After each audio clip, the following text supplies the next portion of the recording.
Mateo, ang henyo. Credit to the author. M611 hanggang 20. Ang mga pangalan po na nandito ay galing sa mga name generator. Kung meron man pagkakatulad sa mga pangalan ng tao o lugar at pangyayari, ito ay tunay na hindi sinasadya. Ang mga martial artist na iyon ay baliw na sa pagpatay.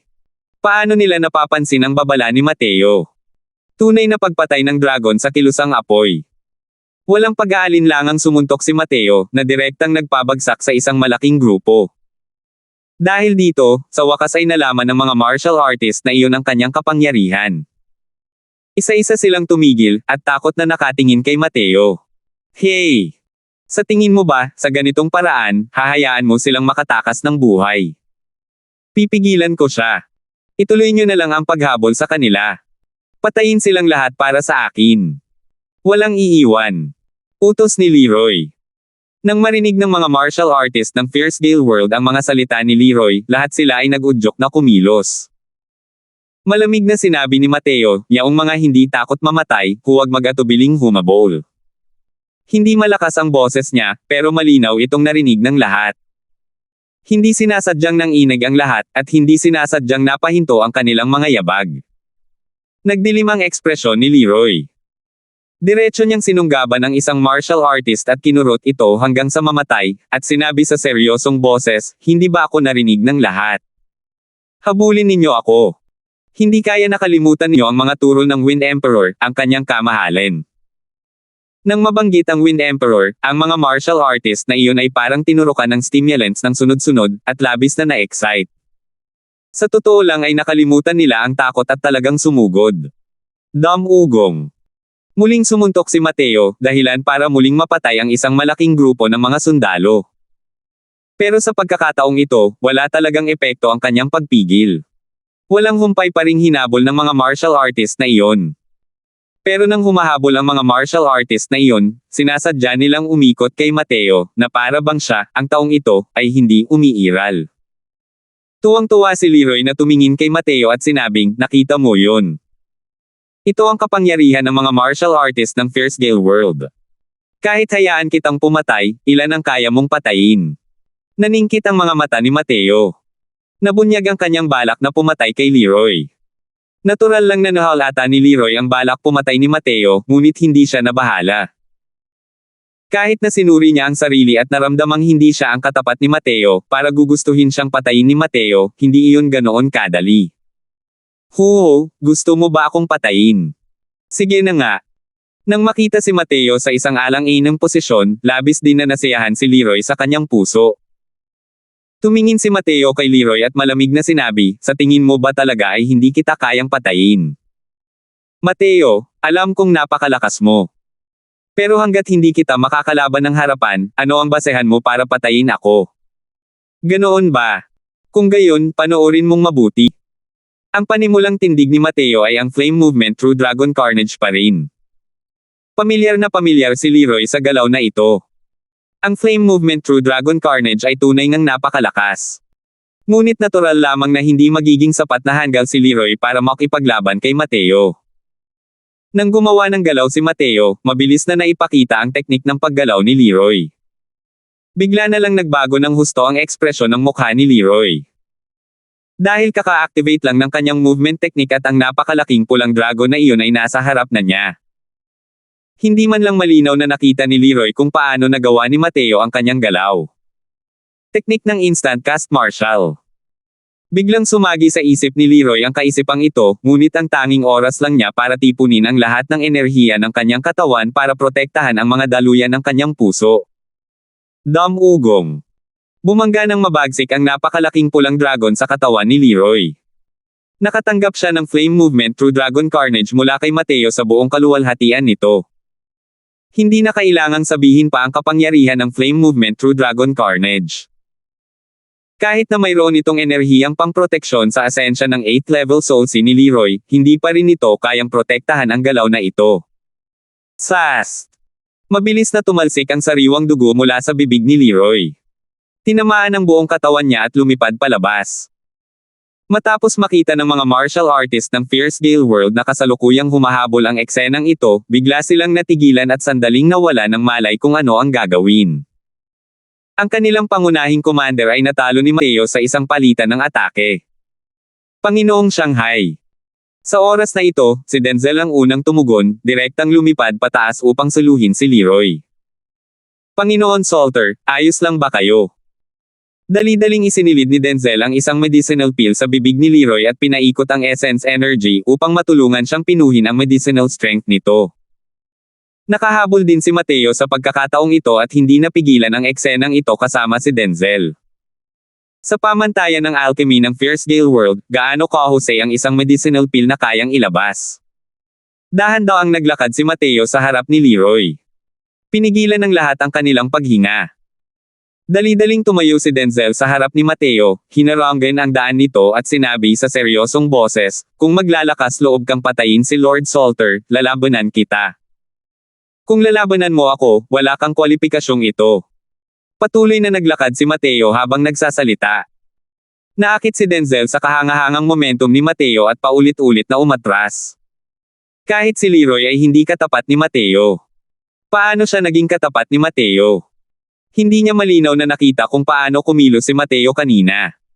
Isang pulang ilaw lang ang nakita niya at nataman na ni Mateo si Leroy. Teknik ng Instant Cast Martial. Isa talaga itong Instant Cast Martial technique. Kayang-kaya talaga ng binatang ito na makakuha ng Instant Cast Martial technique. Imposibleng mag-ingat.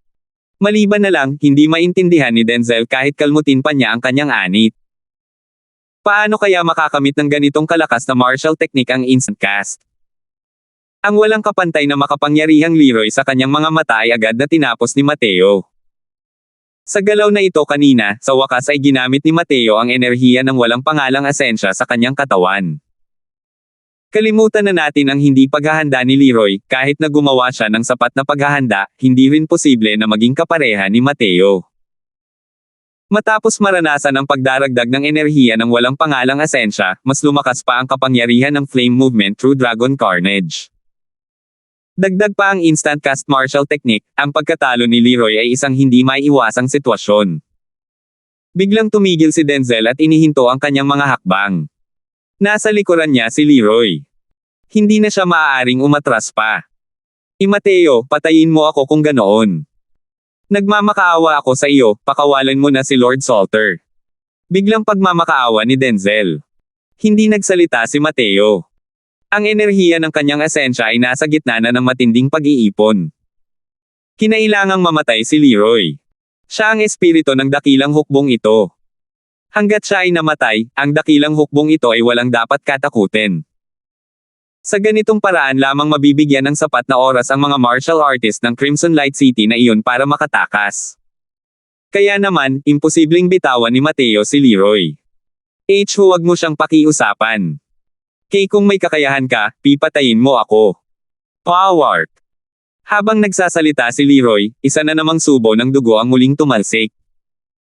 Kahit na hindi kumitil ng buhay ang suntok kanina, napakabigat mga sugat niya ngayon, at malapit na rin siyang mamatay. Kung hindi dahil sa pagpapainom ni Denzel sa kanya ng gamot kanina, hindi sana siya makapagsasalita ngayon. Walang balak si Mateo na patagilan ang oras. Alam niyang sa kasalukuyan, apurado ang oras at hindi niya ito hahayaang maging pabago-bago ang desisyon. Kung titingnan ng mga kilos ni Leroy, tiyak na paparating na ang isang eksperto sa Divine Traversing Realm. Wala na siyang oras para magantala pa. At sa isang taong tulad ni Leroy, hindi rin siya magiging malambot ang puso. Hindi nagtagal, muling tumaas ang aura ni Mateo. Isang napakalaking pulang dragon ang muling humarurot patungo kay Denzel, ibinoka ang mga pangil at iwinagayway ang mga kuko. Mariin na naikuyom ni Denzel ang kanyang mga panga at nagplano na ng huling laban. Pero sa oras na ito, isang nakapangangilabot na presyon ang bumaba mula sa langit. Nang maramdaman ang pressure na ito, biglang nagbago ang ekspresyon ni Mateo, at ang kanyang figure ay biglang umatras. Isang liwanag na halo ang lumitaw. Direktang nalipol ang pulang higanteng dragon ni Mateo. Dalawang figure ang lumitaw sa tabi ni Leroy. Isa sa kanila ay marangal at elegante. Mula sa isang maharlikang pinagmulan sa isang sulyap. Pero ang isa naman ay medyo bastos, parang estilo ng Lowell family clan. Nakakagulat na ang dalawang taong ito ay parehong eksperto sa Divine Traversing Realm. Nang makita ni Denzel ang mga dumating, kitang-kita sa kanyang mukha ang matinding tuwa. Panginoong Murdoch. Panginoong Sean Lowell. Ikaw. Sa wakas ay mating ka na. 612. Dalhin mo si Leroy para gamutin ang mga sugat niya. Ipaubaya mo na sa akin ang lugar na ito, malamig na sabi ni Murdoch Salter. Tiyak na determinado nang mamatay si Denzel kanina. Sino ang mag-aakala na magkakaroon ng pagbabago? Nakarating nga pala si Murdoch sa huling sandali, at nailigtas ang buhay niya. Tumingin siya kay Mateo nang may komplikadong mga mata, hindi sigurado kung dapat ba itong maging masaya o malungkot. Masaya siya na nakaligtas si Lord Murdoch, at tiyak na mamamatay si Mateo. Nakakalungkot na ang isang kahangahangang henyo sa martial artist ay mamamatay pa rito. Nakakalungkot. Ikaw si Mateo. Sinuri siya ni Murdoch saglit at nagtanong. Hindi ka ba nagsasalita ng kalokohan? Sagot ni Mateo. Hindi alintana ni Murdoch at nakangiting sinabi, ang tawag ko ay Murdoch, ang tiyuhin ng angkan ni Leroy. Noong huli, nadaanan kita sa Tranquil Cloud Sect. Sa pagkakataong ito, sa wakas ay nakilala na rin kita. Pareho ka nga, ayon sa kwento. Isa kang walang kapantay na henyo na mahirap hanapin sa loob ng 10,000 taon. Maabot mo lang ang tuktok ng Sea Transformation Realm at magkakaroon ka na ng lakas para patayin si Leroy. Tunay na kahanga-hanga. Ang mga eksperto sa Divine Traversing Realm ay maaaring maging pinakamahalagang nilalang para sa ibang tao. Pero sa paningin ni Mateo, ganoon din naman talaga. Siyempre, ang kasalukuyang lakas ni Mateo ay malinaw na malayo pa sa pakikipaglaban sa mga eksperto ng Divine Traversing Realm. Pero sa isip, wala siyang kahit anong paggalang. Nang marinig ang sinabi ni Murdoch, malamig na sinabi ni Mateo, ano ba ang maituturing na halaga ng Leroy? Ano ang maipagmamalaki ng pagpatay sa kanya? Hey! Napakawalang hiya mong bata. Nabalitaan kong may ilang junior mula sa pamilya Lowell na namatay sa kamay mo. Biglang malamig na sabi ni Sean.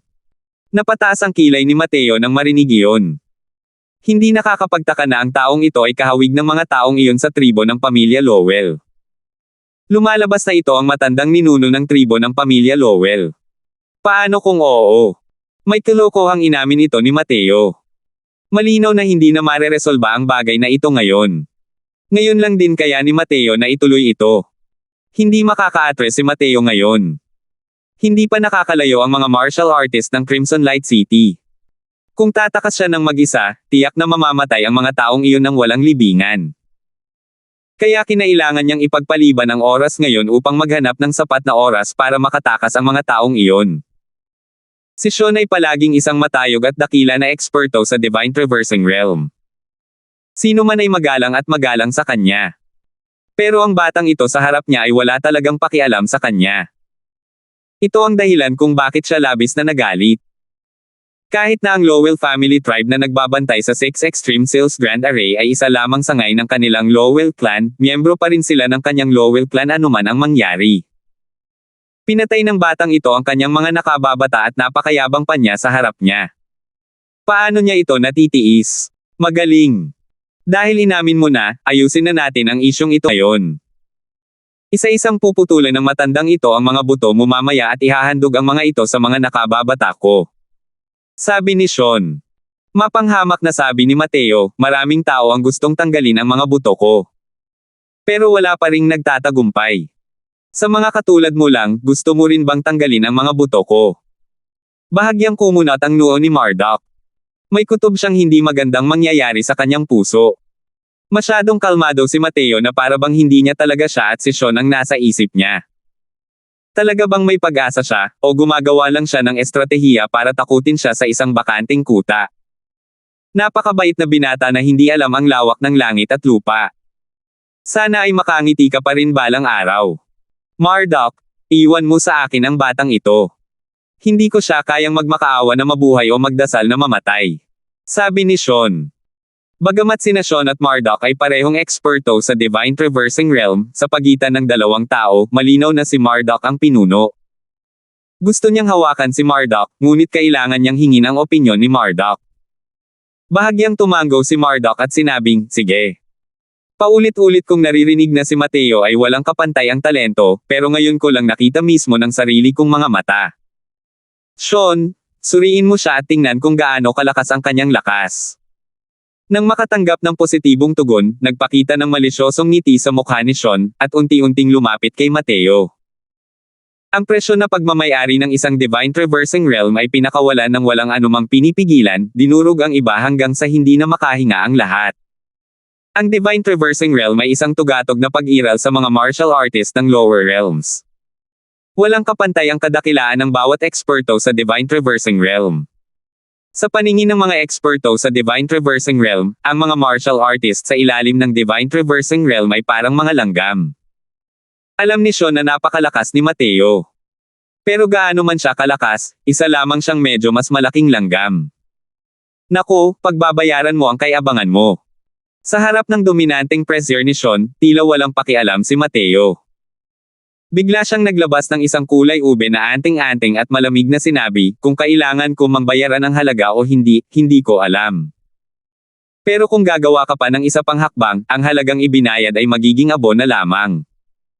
Sa sandaling kinuha ni Marduk ang lilang anting-anting, agad na nagbago ng husto ang ekspresyon ni Marduk. Nakatitig ang kanyang mga mata sa anting-anting na nasa kamay ni Marduk. Walang tigil ang malamig na tagtuyot.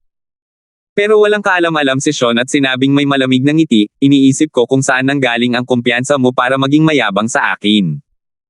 Kaya, ganito pala kasama ang ugali mo. Hindi mo naman siguro ako matatakot sa isang masamang anting-anting, di ba? Sean, tumigil ka. Huwag ka nang sumulong. Seryosong sabi ni Marduk.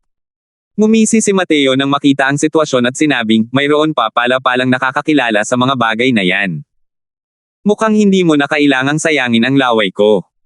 Hindi sinasadyang natigilan si Sean, at naguguluhan niyang sinabi, Marduk, isa lamang itong masamang anting-anting. Ano ba ang pinagkakaguluhan? Namuo na ang malamig na pawis sa noo ni Marduk habang malungkot niyang sinasabi, itikom mo ang bibig mo para sa akin. Ang lilang talisman na nasa kamay niya ay tinatawag na Void Escape Thunderous Explosion Talisman. Kapag nailabas na ito, katumbas ito ng all-out attack ng isang peak Divine Traversing Realm expert. Sa tingin mo ba ay makakaligtas ka sa ilalim ng ganitong atake? Ang lilang anting-anting na ito sa kamay ni Mateo ay ang Void Escape Thunderous Explosion Talisman mula sa Vast Heaven Pagoda. Kahit na ang paggamit nito para pumatay ng isang first-level Divine Traversing ay medyo pag-aaksaya sa magandang regalo ng Diyos, sa oras na ito, hindi masyadong mapakali si Mateo.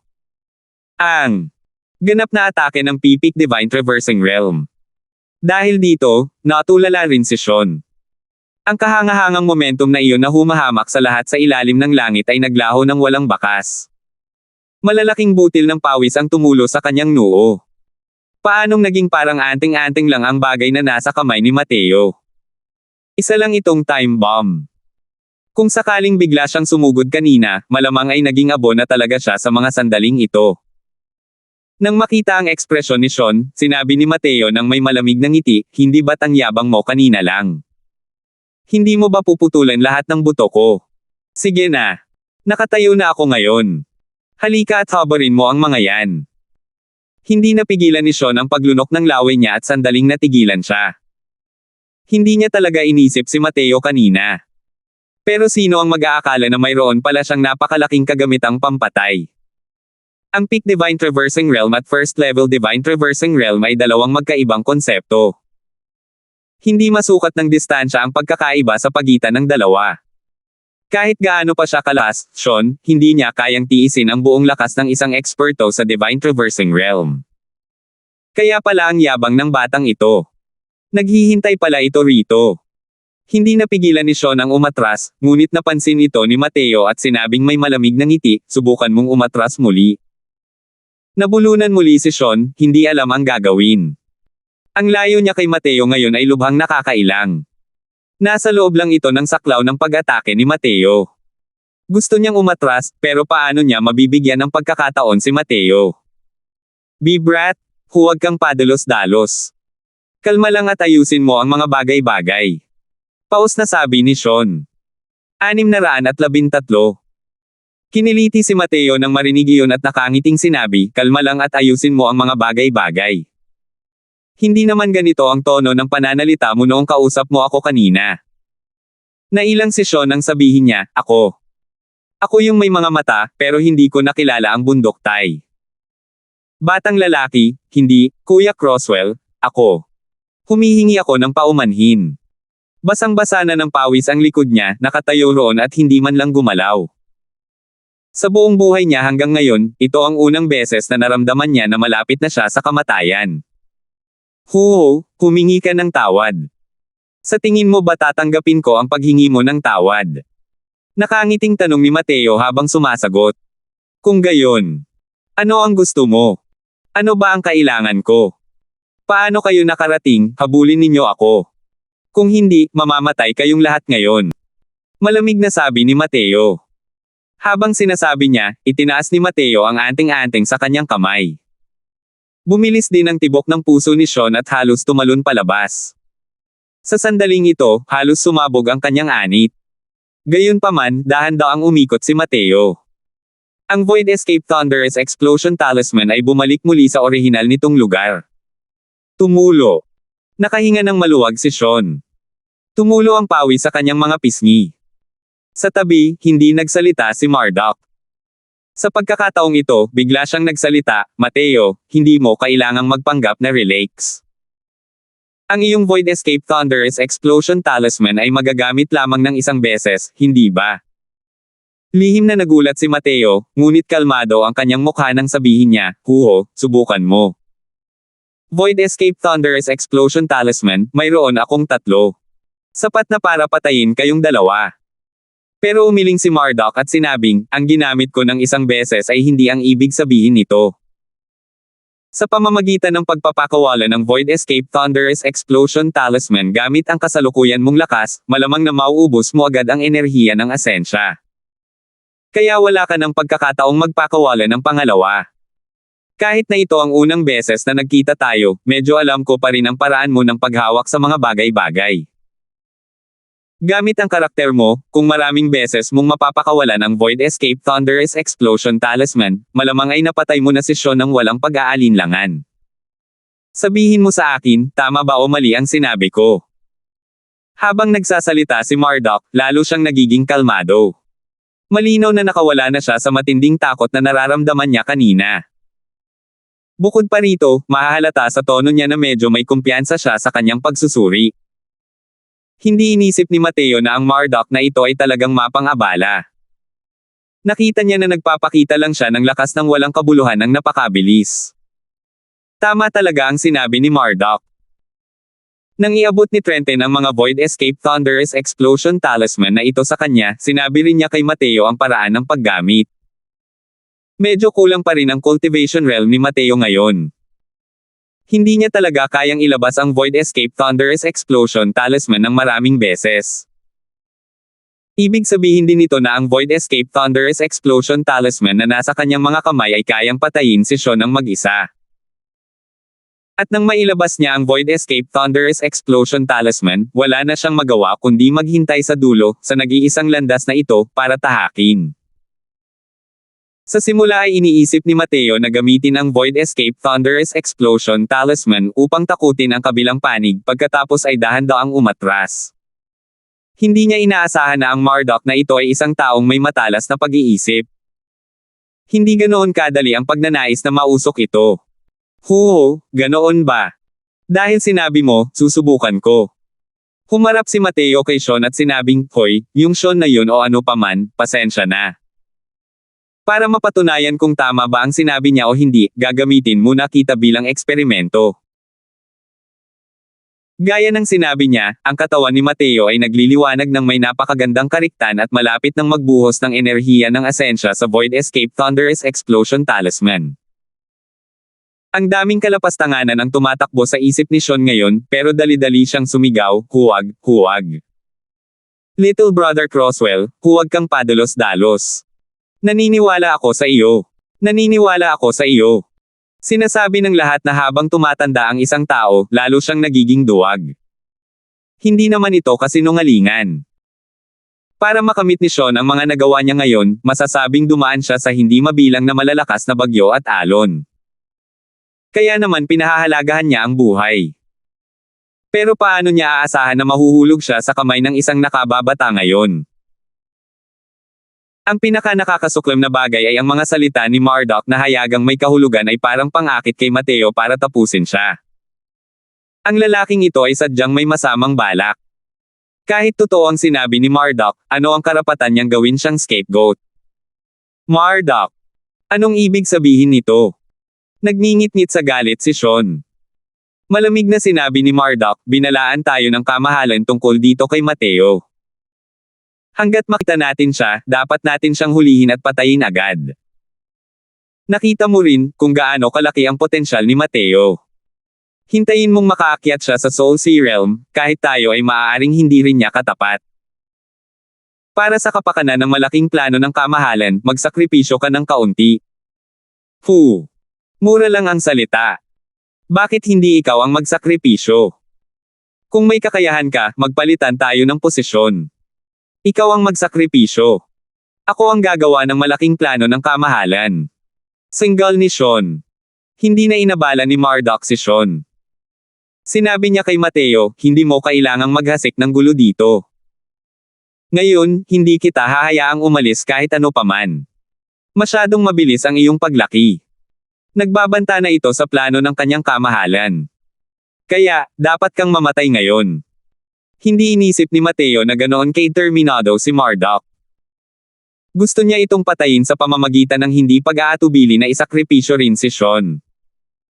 Kung ganito, medyo nakakaabala ang bagay na ito. Kahit na labis siyang nababalisa sa kanyang puso, makikita pa rin sa mukha ni Mateo ang isang ngiti, na parang wala siyang pakialam kahit kaunti. Ngumiti siya at sinabi kay Sean, mukhang walang pakialam ang kasama mo sa buhay o kamatayan. Sige, kung ganoon nga, ipapadala kita sa kanlurang paraiso. Pero kapag patay ka na, huwag mo akong sisihin. Kung gusto mong sisihin mo ang kasama mo sa pagiging walang puso at walang puso. Mas lalong nagningning ang ating-anting na nasa kamay ni Mateo. Pinagpapawisan ng husto si Sean habang nagmumura, Murdoch, binabastos ko ang lola mo. Mamamatay ka ng kakilay-kilabot. Naway ikaw na ang maging huli sa angka ng iyong pamilya. Nakababatang kapatid na Croswell, hindi ka dapat maging padalos-dalos. Hindi natinag si Murdoch sa pagmumura ni Sean.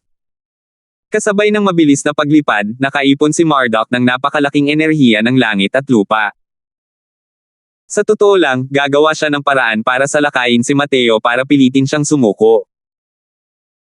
Ang kontrol ng mga eksperto sa Divine Traversing Realm sa enerhiya ng asensya ng langit at lupa ay umabot na sa isang labis na antas.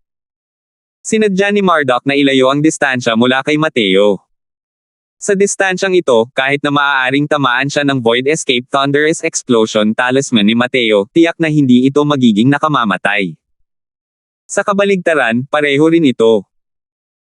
Pero ang atake ng isang eksperto sa Divine Traversing Realm, paano nga ba makakayanan ni Mateo ang laban ng harapan? Kaya naman, ang tanging pagpipilian ni Mateo ay ang gamitin ang Void Escape Thunderous Explosion Talisman para patayin si Sean.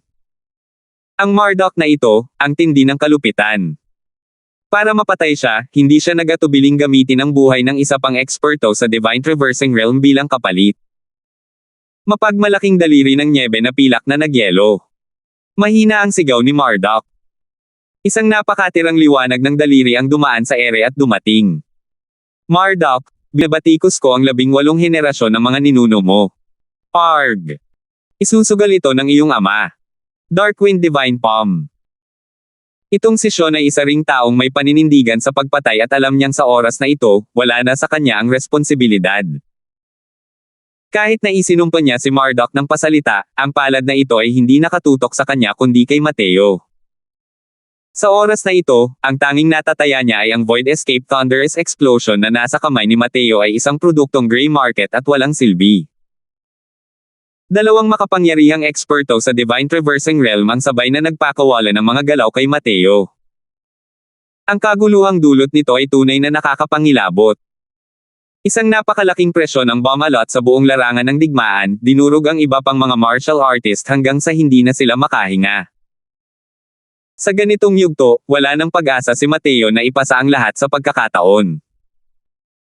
Ibinuhos niya ang lahat ng enerhiya ng asensya sa kanyang katawan sa Void Escape Thunderous Explosion Talisman. Agad na namulaklak ang lilang anting-anting na may nakasisilaw na liwanag. Ilang guhit ng lilang kidlat ang lumitaw mula sa kawalan, walang habas na bumubuga kay Sean. 614. Ang mga lilang electric snake ay sumayaw ng ligaw sa ere. Isang napakalaking presyon ng enerhiya ang dumurog sa lahat hanggang sa hindi na sila makahinga, kasama na si Mateo mismo. Ang kapangyarihan ng Void Escape Thunderous Explosion Talisman na ito ay medyo lumampas sa kanyang inaasahan. Sandaling nagpumigla si Sean at nilamon siya ng mga nagwawala at dekuryenteng ahas. Ang mga atake ng dalawang eksperto sa Divine Traversing Realm ay nalipol ng ganito ng mga electric snake. Hindi man lang ito nakapagpalabas ng kahit isang alon. Bahagyang gumalaw ang mga sulok ng bibig ni Marduk. Malinaw na natakot din siya sa eksenang nasa harap niya. Kung nakipagpalit siya ng pwesto kay Sean kanina, malamang siya ang kinukuryente at naging uling ngayon. Ang Void Escape Thunderous Explosion Talisman ay talagang karapat-dapat sa reputasyon nito. Sa oras na ito, ang dakilang hukbo ng Crimson Light na nakatakas na sa napakalayong lugar ay nagulat din ngayon. Ito. Anong nangyayari? Kay lakas ng alon. Nagbago ang ekspresyon ni Stanley habang sinasabi niya.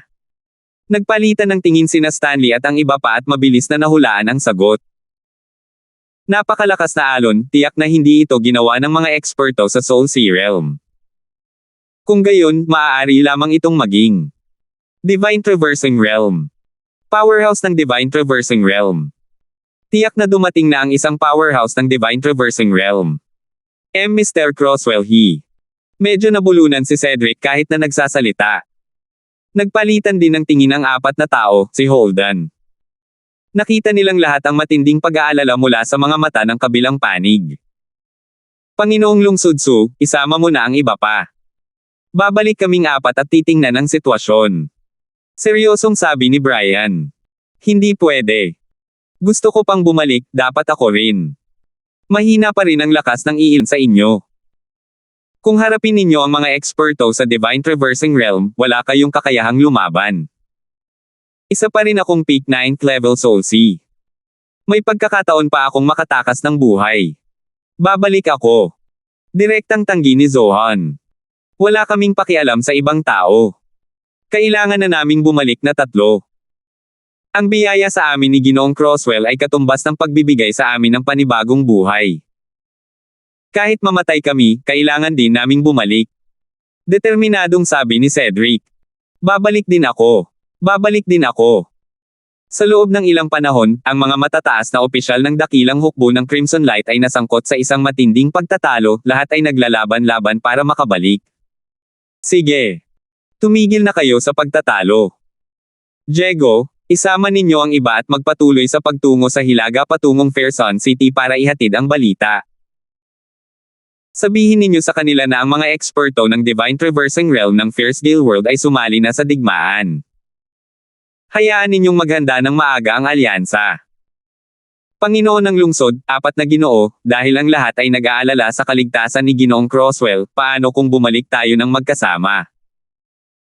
Sa oras na ito, si Stanley ay matatag at mahinahon, at mayroon siyang kilos ng isang commander-in-chief.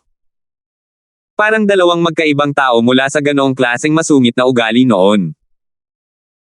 Kahit na ang lakas ni Zohan ang pinakamalakas sa mga taong ito, ngunit sa mahinang paraan, si Stanley ang naging taong may pinakamabigat na mga salita. Sige. Kung ganoon nga, sabay na tayong bumalik. Tumango si Zohan at sinabing. Tumango rin si Brian, nagpapahayag ng pagsang-ayon. Itong Void Escape Thunderous Explosion Talisman, ngayon ko lang narinig ang pangalan nito. Hindi ko inaasahan na ang kapangyarihan nito ay talagang nakakatakot. Hindi ko talaga inakalang mayroon ka pa palang ganito kalaking kagamitan sa pagpatay. Mabuti na lang at 2 tao ang nagsama sa pagkakataong ito. Kung hindi, wala talaga kaming magagawa laban sa iyo. Tumingin si Marduk kay Mateo at malamig na sinabi. Tunay nga, gaya ng inaasahan niya, naubusan ng enerhiya ng asensya si Mateo ng Void Escape Thunderous Explosion Talisman. Sa oras na ito, siya ay naging labis na nanghina. Sa paningin ni Marduk, si Mateo ay isa ng tupang naghihintay ng katayin. Isang martial artist na walang essence energy, ano pa ang magagawa niya? Nakikita niyang palihim na binabawi ni Mateo ang enerhiya ng asensya. Bukod pa rito, napakabilis ng pangyayari. Pero hindi naman siya nagmamadali. Kahit na mas mabilis pa ang paggaling ni Mateo, hindi pa rin posible na makabawi sa kanyang pinakamataas na antas sa loob ng maikling panahon. Sa prosesong ito, nagkaroon siya ng sapat na oras para patayin si Mateo. Hanggat hindi muling kayang ilabas ni Mateo ang Void Escape Thunderous Explosion Talisman, paano kung hayaan niya itong tuluyang mabawi ang Essence Energy? Si Marduk ay isang super expert sa 3rd level Divine Traversing Realm. Kahit na mabawi ni Mateo ang Essence Energy, paano niya ito magiging katapat? Hey, sa tingin mo ba? May magagawa ka na sa akin ngayon. Napabuntong hininga si Mateo at sinabi. Sa pananaw ni Marduk, ang mga salitang ito ay pawang isang patay na pato na may matigas na bibig. Para sa mga martial artists sa labanan, ang pinakamalaking bawal ay ang lubusang paggamit ng lahat ng kanilang enerhiya sa asensya. Sa ganoong paraan, wala na siyang anumang kapital para protektahan ang kanyang sarili. Kung wala ang suporta ng essence energy, gaano man kalakas ang martial technique, wala rin itong silbi. Tumigil ka na sa paggawa ng mga walang kwentang bagay. Sa tingin mo ba bibigyan kita ng pagkakataong mabawi ang enerhiya ng asensya? Biglang pinakawalan ni Marduk ang isang palad habang nagsasalita. Casual lang ang palad na ito. Pero wala itong intensyong patayin si Mateo. Putok. Tila lumipad palabas si Mateo, at tuwirang samuka ng dugo. Ang enerhiya ng asensya na kanyang naipon ay direktang nabura ng palad na ito. Lumapit si Marduk kay Mateo at bahagyang ngumiti, alam mo ba kung paano manghuli ng daga ang mga pusa? Pagkatapos nilang mahuli ang daga, palalayain nila ito, pagkatapos ay huhulihin muli, at bibitawan muli. Paulit-ulit itong ginagawa, hanggang sa tuluyang maubos ang enerhiya nito. Alam kong hindi ka sumusuko. Pero ngayon, isa ka lang daga na pinaglalaroan ko. Tulad ng sinabi niya, pinakawalan ni Marduk ang isa pang palad, dahilan para lumipad palabas si Mateo. Tumayo si Mateo, pinunasan ng sariwang dugo sa gilid ng kanyang bibig, at tumingin kay Marduk habang sinasabing may malungkot na ngiti, mukhang puro baliw ang pamilya Salter mo. Pakiramdam mo ba ay nakakahiya na ikaw, isang marangal na eksperto sa Divine Traversing Realm, ay pinagbabantaan ko, isang junior ng Transformation Realm. Kaya gusto mo bang makahanap ng ganitong balanseng pangkaisipan ngayon? Natigilan si Marduk. Inihagis niya ang kanyang kamay, isa na namang hampas ng palad. Inihayag ni Mateo ang kanyang mga iniisip at hindi niya maiwasang magalit dahil sa kahihiyan. Gaya ng hinula ni Mateo, galit na galit nga siya kanina. Labis siyang nadismaya dahil sa pakiramdam na hawak ng iba ang buhay niya. Kahit na medyo malayo siya kay Mateo ngayon lang, kung talagang itinapon ni Mateo ang Void Escape Thunderous Explosion Talisman sa kanya, hindi rin siya nang ahas na sabihing makaka-address siya ng hindi nasaktan. Ang kapangyarihan ng Void Escape Thunderous Explosion Talisman ay napakalakas. Hindi man lang nag-iwan ng abo ng buto si Sean sa ilalim ng Void Escape Thunderous Explosion Talisman. Kung hindi dahil kay Mateo na ginawa ito para masigurong kaya niyang patayin ang isang eksperto sa Divine Traversing Realm, siya, ang pinaka-optimistikong estado ni Marduk ngayon, ay magdudulot din ng matinding pinsala. Kaya naman, nang maubos na ni Mateo ang kanyang asensya, hindi siya nagmamadaling patayin si Mateo kundi gusto niyang ilabas ang sama ng loob sa kanyang puso ng ilang sandali. Paano kung oo? Hindi mo na magagamit ang Void Escape Thunderous Explosion Talisman ngayon.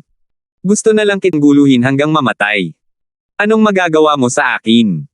Biglang naging mabangis si Marduk. Habang nagsasalita si Marduk, muling dumampi ang kanyang palad. Wala siyang pakialam na maghirap para lang laruin ang larong ito. Putok. Muling lumipad si Mateo, ang buong katawan niya ay puno ng dugo, at mukhang napakalungkot. Nang makita si Mateo ng ganito, labis na natuwa si Marduk. Pakiramdam mo ba ay isa kang henyo? Pakiramdam mo ay walang sino man sa mundong ito ang makakatapat mo. Hindi mo ba alam na ang pagpatay sa isang henyo ay isang bagay na may malaking pakiramdam ng tagumpay? Hahaha. Magmakaawa ka sa akin. Magmakaawa ka na pakawalan kita. Siguro ay nasa magandang mood ako at talagang ililigtas kita mula sa kamatayan. Baliw na sabi ni Marduk. Tulad ng sinabi niya, itinaas ni Marduk ang kanyang kamay, at isa na namang hampas ng palad ang ginawa niya. Pero, sa oras na ito, bigla niyang nakita si Mateo na nakangiti sa kanya. Tila kinukutya ng ngiting iyon ang kanyang kamangmangan at kapigatian. Nagbago ang ekspresyon ng mukha ni Marduk, at nanindigan ang lahat ng balahibo sa kanyang katawan. Kasabay nito ay ang pag-agos ng isang matinding panganib. 615. Palma ng nakapangwasak na langit ng dragon na nakakulong. Sumigaw si Mateo ng malakas, habang sumusulong patungo sa Marduk kasama ang isang napakalaking asul na dragon. Umalangaw-ngaw sa buong kalangitan ang ungol ng malaking dragon at bumangga sa Marduk ng may malakas na pagbagsak. Masyadong biglaan ang pagbabagong ito. Nabigla si Marduk at tinamaan ng malakas. Gulat na natuklasan ng lahat na ang asul na dragon pala ay sinira ang enerhiya ng protection na asensya ni Marduk at inatake ang kanyang pangunahing katawan. Power! Napalo talaga si Marduk hanggang sa samuka siya ng dugo dahil sa suntok na ito ni Mateo. Mabagal lang ang pag-uusap tungkol dito, ngunit ang lahat ng ito ay nangyari lang sa oras na lumipad ang mga kislap mula sa isang piraso ng batong pingkian. Kahit si Marduk ay hindi tumugon dito. Mukhang mahina si Mateo dahil lang sa ataking ito. Ang Coiling Dragon Heaven Devastating Palm ang kasalukuyang tunay na killing move ni Mateo. Sa ilalim ng normal na mga pangyayari, si Mateo ay walang pagkakataong gamitin ang galaw na ito. Kahit na gamitin niya ito, hindi rin posible na magdulot ng kahit kaunting pinsala kay Marduk. Ngunit hindi ibig sabihin nito na ang hakbang na ito ay hindi makakasama sa mga eksperto ng Divine Traversing Realm. Ang talento ni Mateo sa paglilinang ng Dragon Wave ay umabot na rin sa napakalaking antas. Hindi pa katagalan, nalagpasan na niya ang Earth rank at nakarating sa hangganan ng Heaven rank. Gamit ang Coiling Dragon Heaven Devastating Palm na may hangganan ng Heaven rank, ang suntok na ito ni Mateo ay hindi naman gaanong mas mahina kumpara sa huling palad ni Trenton noon. Ang ganitong antas ng pag-atake, kahit hindi nito kayang patayin ang isang eksperto sa Divine Traversing Realm, ay magagawa pa rin nilang magtamo ng mga pinsala. Nang akala ng lahat na wala ng posibilidad si Mateo na gumanti ng atake, ito na ang sandali para sa ganap na suntok ni Mateo. Kaya, nagtagumpay si Mateo. Gayunpaman, hindi pa ito tapos. Habang nakatitig ang lahat ng nakanganga at nakaawang ang kanilang mga bibig, biglang sumabog si Mateo, mabilis na lumapit kay Marduk na nasa ere pa rin. Mabilis na tumakbo si Mateo, ngunit ang kanyang aura ay nasa gitna ng matinding pagbangon. Hindi pa nauunawaan ng Marduk na nawala ng balanse sa ere ang nangyayari nang muling umatake ang isang pakiramdam ng matinding panganib. Ang pakiramdam ng panganib sa pagkakataong ito ay mas malakas pa kaysa noong nakaraan. Ugong. Habang pumapailan lang ng husto ang aura ni Mateo, biglang nagbago ang mga ulap at hangin sa kalangitan. Ang dating maaliwalas na bughaw na kalangitan sa layong libu-libong milya hanggang sa ikasyam na langit ay natabunan ng makakapal at maitim na ulap. Agad na dumilim ang kalangitan. Masyadong mabilis at biglaan ang serye ng mga pagbabagong ito. Hindi lahat ay nakareact dito, kasama na si Marduk. Nang tumugon silang lahat dito, isang sunod-sunod na kulog ang umalangaw-ngaw na sa kalangitan. Mahinang kumislap ang kidlat sa mga ulap. Ang pressure na parang sa apokaliptiko ay nagpahirap sa lahat na huminga. Ang eksenang ito ay ikinagulat ng lahat ng tao sa loob. Malalampasan ni Mateo ang kapigatian. Ang pagpasok ng banal na kaluluwa sa dagat ay isang aksyon na sumasalungat sa kalangitan. Ang isa ay mapaparusahan ng makalangit na kapigatian. Tawirin ito at ang walang katapusang bughaw na kalangitan kung saan malayang makalipad ang mga ibon. Kung hindi makatawid, isa ang mamamatay. Ang kanilang daw ay maglalaho ng walang nagmamalasakit. Kinailangan ng Assaulting Soul Sea na gumugol ng 10 taon, o kahit mga dekada pa, para maghanda para sa ibang tao. Gayunpaman, hindi kailangan ni Mateo na gawin iyon. Ang banal na kaluluwa ni Mateo ay walang kapantay ang kapangyarihan. Matagal na itong umabot sa hangganan ng pagiging perpekto ng Quasi-Alchemy King. Ang pakikipag-ugnayan sa dagat ng enerhiya ng asensya gamit ang kanyang kasalukuyang banal na hangganan ng kaluluwa ay isang bagay na natural na dumadaloy kapag nabuo ang isang daluyan. Bukod dito, naranasan na ni Mateo ang pagtawid sa Soul Sea sa kanyang nakaraang buhay at masyadong pamilyar sa prosesong ito. Isang banal na kaluluwa na pumapasok sa dagat, ang prosesong ito ay nangailangan ng napakahabang panahon ng pag-aangkop sa iba. Sa proseso ng pagtagumpayan, kakailanganin pa nga ng isang tao na dumaan sa pagkabigo ng maraming beses. Pero ang prosesong ito, natapos na ni Mateo noong sprinting pa lang siya. Kaya naman napakabilis na dumating ang makalangit na kapigatian, na ikinagulat ng lahat na hindi handa. At ang kailangan ni Mateo ay ang mabigla ang lahat. Ngayon lang, habang sumasabog si Mateo, nakapaglagay na siya ng maraming Essence Energy Recovery Medicinal Pills sa kanyang bibig. Sa kasalukuyan, ang kanyang Essence Energy ay nasa gitna rin ng mabilis na paggaling.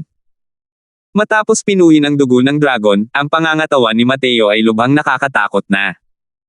Kahit wala siyang suporta ng enerhiya ng asensya, ang kanyang kapangyarihang sumasabog ay napakalakas pa rin. Sa isang kisap mata lang, nakalapit na si Mateo kay Marduk. Mabilis na humakbang patalikod sa kanya si Mateo at mahigpit na niyakap ito pabalik. Labis na natakot si Marduk dito at labis na nagpumiglas. Baliw ka ba? Ano ba ang ginagawa mo? Bilasin mo ako. Kahit na si Marduk ay isang eksperto sa Divine Traversing Realm, kung pag-uusapan ang lakas ng katawan, mas mababa siya kay Mateo. Sa kanyang pagkataranta, gustong-gusto ni Marduk na gamitin ang enerhiya ng asensya para ilayo si Mateo. Ngunit ang dalawang braso ni Mateo ay yumuko sa kanya na parang mga bakal na singsing. Kahit na nabigla siya hanggang sa mapuno ng mga sugat ang buong katawan niya, wala ring plano si Mateo na gumon kahit kaunti. Bilang kabayaran sa laro mo kanina, samahan mo akong tahakin ang makalangit na kapighatyang ito. Napaigik si Mateo at sinabing, "Arg! Bitawan mo ako. Papatayin kita." Umungol si Marduk. Sa oras na ito, sa wakas ay natauhan na si Marduk. Mabilis na naipon ang napakalaking enerhiya ng asensya sa kanyang palad, at akmang hahampasin niya sana ang katawan ni Mateo gamit ang isang backhand. Gayunpaman, nang sandaling iyon, isang malaking kidlat ang bumagsak diretso sa mundo ng mga mortal mula sa itaas ng kalangitan, at malakas na tumama sa katawan ng dalawang tao. Ugong. Ang enerhiya ng asensya na kakatipon lang ni Marduk ay direktang nabura ng kidlat na ito. Para lang makita siyang magulo ang buhok. Paano pa man ay may bahid pa rin ng pagiging eksperto. Dahil sa dagok na ito, ang aura sa buong pagkatao ni Marduk ay lubhang humina. Ang kapangyarihan ng makalangit na kapigatian, kahit na isa siyang eksperto sa Divine Traversing Realm, hindi rin ito ganoon kasarap tiisin. Sa kabaligtaran, nang tamaan ng kidlat ang katawan ni Mateo, maayos naman ang lahat. Mukhang medyo lumakas pa ang aura niya. Gayunpaman, mahigpit pa ring nakakapit ang dalawang braso ni Mateo kay Marduk, hindi siya binigyan ng pagkakataong makatakas. Kasunod ng unang pagbagsak ng kidlat, ang mga kidlat sa hangin ay parang ulan na bumagsak sa lugar kung nasaan sina Mateo at Marduk. Sandali, nagkalat ang mga piraso ng bato sa paligid. Hindi makita ang mga figure ng dalawang tao sa labas. Arg! Mateo! Mamamatay ka sa isang kakilakilabot na kamatayan. Bitawan mo ako. Bilasan mo akong bitawan. Umungol si Marduk ng buong lakas. Gayunpaman, hindi siya pinansin ni Mateo. Niyakap niya lang ng mahigpit si Marduk, hinayaan ang makalangit na kapigatian na tumama sa kanilang dalawa. Hindi mahalaga kay Mateo ang antas ng makalangit na kapigatian na ito. Pinino ni Mateo ang dugo ng isang tunay na dragon, at ang lakas ng kanyang malalaman na katawan ay lubhang nakakatakot. Hindi lamang ang antas ng makalangit na kapigatian na ito ay walang kahit kaunting epekto sa kanya, hinayaan pa nitong maging mahina ang kanyang malalaman na katawan, at lalong lumakas. Bukod pa rito, sa ilalim ng katalisasyong dulot ng makalangit na kapigatian, ang malaking tambak ng mga gamot na ininom niya noon ay dahan-daang pinipino. Ang kanyang aura ay mabilis na nakabawi sa pinakamataas na estado. Sa kabilang banda, wala kay Marduk ang kakaibang katawang laman ni Mateo. Bukod pa rito, wala siyang sapat na paghahanda para harapin ang makalangit na kapigatian dahil sa kanyang takot. Sa ilalim ng walang habas na pambobomba, ang aura sa kanyang katawan ay lalong naglaho. Hindi nagtagal, wala nang kidlat na bumabagsak sa kalangitan. Sa wakas ay nakita ng malinaw ng iba ang sitwasyon ng dalawang tao sa loob. Kahit na mukhang napakalungkot ng katawan ni Mateo, ang kanyang aura ay nakabawi na sa pinakamataas na antas. Habang ang mataas at makapangyarihang si Marduk ay may magulo na buhok sa oras na ito, na mukhang napakabangis. Higit sa lahat, sa pilitang pinutol sa kanya ang isang maliit na hangganan ng makalangit na kapigatian. Dahan-dahan lang, nagsisimula pa lang. Hindi pa nawawala ang boses ni Mateo nang tila medyo kumapal na naman ang mga ulap sa kalangitan. Tila naghahanda ito ng mas malakas na kapigatian sa langit. 616. Ugong. Hindi pa nawawala ang boses ni Mateo ng isang kidlat na mas malakas pa kaysa dati ang tumama sa katawan ng dalawa. Arg! Malungkot na sumigaw si Marduk. Ang makalangit na kapigatian ang pinakakinatatakutan ng mga martial artist. Matapos makapasok sa Soul Sea Realm, may posibilidad silang mapahamak sa ilalim ng makalangit na kapigatian sa anumang pagsulong. Mateo, baliw ka. Kaka-rating mo lang sa Soul Sea Realm. Bakit ang lakas ng kapangyarihan ng makalangit na kapigatian? Sigaw ni Marduk. Masyado ring makapangyarihan ang mga eksperto sa Divine Traversing Realm. Kung ipapalit mo ang kahit sinong martial artist ng Soul Sea Realm para makatawid sa Heavenly Tribulation kasama si Mateo, malamang matagal na silang naging abo sa oras na ito. Kung babaguhin natin ang pananaw, kung hindi lang dahil sa lakas ng makalangit na kapigatian ni Mateo, matagal na sana'y napatay na rin ni Marduk si Mateo. Paano niya ito mabibigyan ng pagkakataong malampasan ang kapigatian? Ang kapangyarihan ng makalangit na kapigatian ay karaniwang itinatakda ayon sa lakas ng martial artist. Bago ito, halos naabot na ni Mateo ang mga limitasyon na kayang maabot ng Sea Transformation Realm. Ang kapangyarihan ng kanyang makalangit na kapigatian ngayon ay makapangyarihan na sa antas na kinatatakutan kahit ni Marduk, ang ekspertong ito sa Divine Traversing Realm. Kahit anong pagpupumiglas niya, niyakap lang siya ni Mateo at hindi kumawala. Walang katapusang dinanas ni Marduk ang pambobomba ng makalangit na kapigatian at wala siyang oras para harapin si Mateo. Putok! Putok! Putok! Walang tigil ang pagdagandong ng siksik na kidlat na nagpasabog ng mga piraso ng bato na lumilipad sa paligid. Bumagsak ang ikalawang bugzo ng makalangit na kapigatian. Nalagpasan pa rin ito ni Mateo nang may kaiganhawahan gaya ng dati, habang si Marduk ay muling nabagsakan ng isang maliit na hangganan. Putok! Biglang binitawan ni Mateo si Marduk at bigla niya itong sinipa palabas. Sa sipa na ito, nagulat din si Marduk, at direktang natumba ang mukha dahil sa sipa ni Mateo. Ngunit dahil dito, napal-ayos din ito ang Marduk mula sa saklaw ng makalangit na kapigatian. Kasunod nito, umupo si Mateo nang nakakross ang mga binti, at naging seryoso ang ekspresyon ng kanyang mukha. Ang kapangyarihan ng makalangit na kapighatyang ito ay talagang lumampas ng kaunti sa kanyang imahinasyon.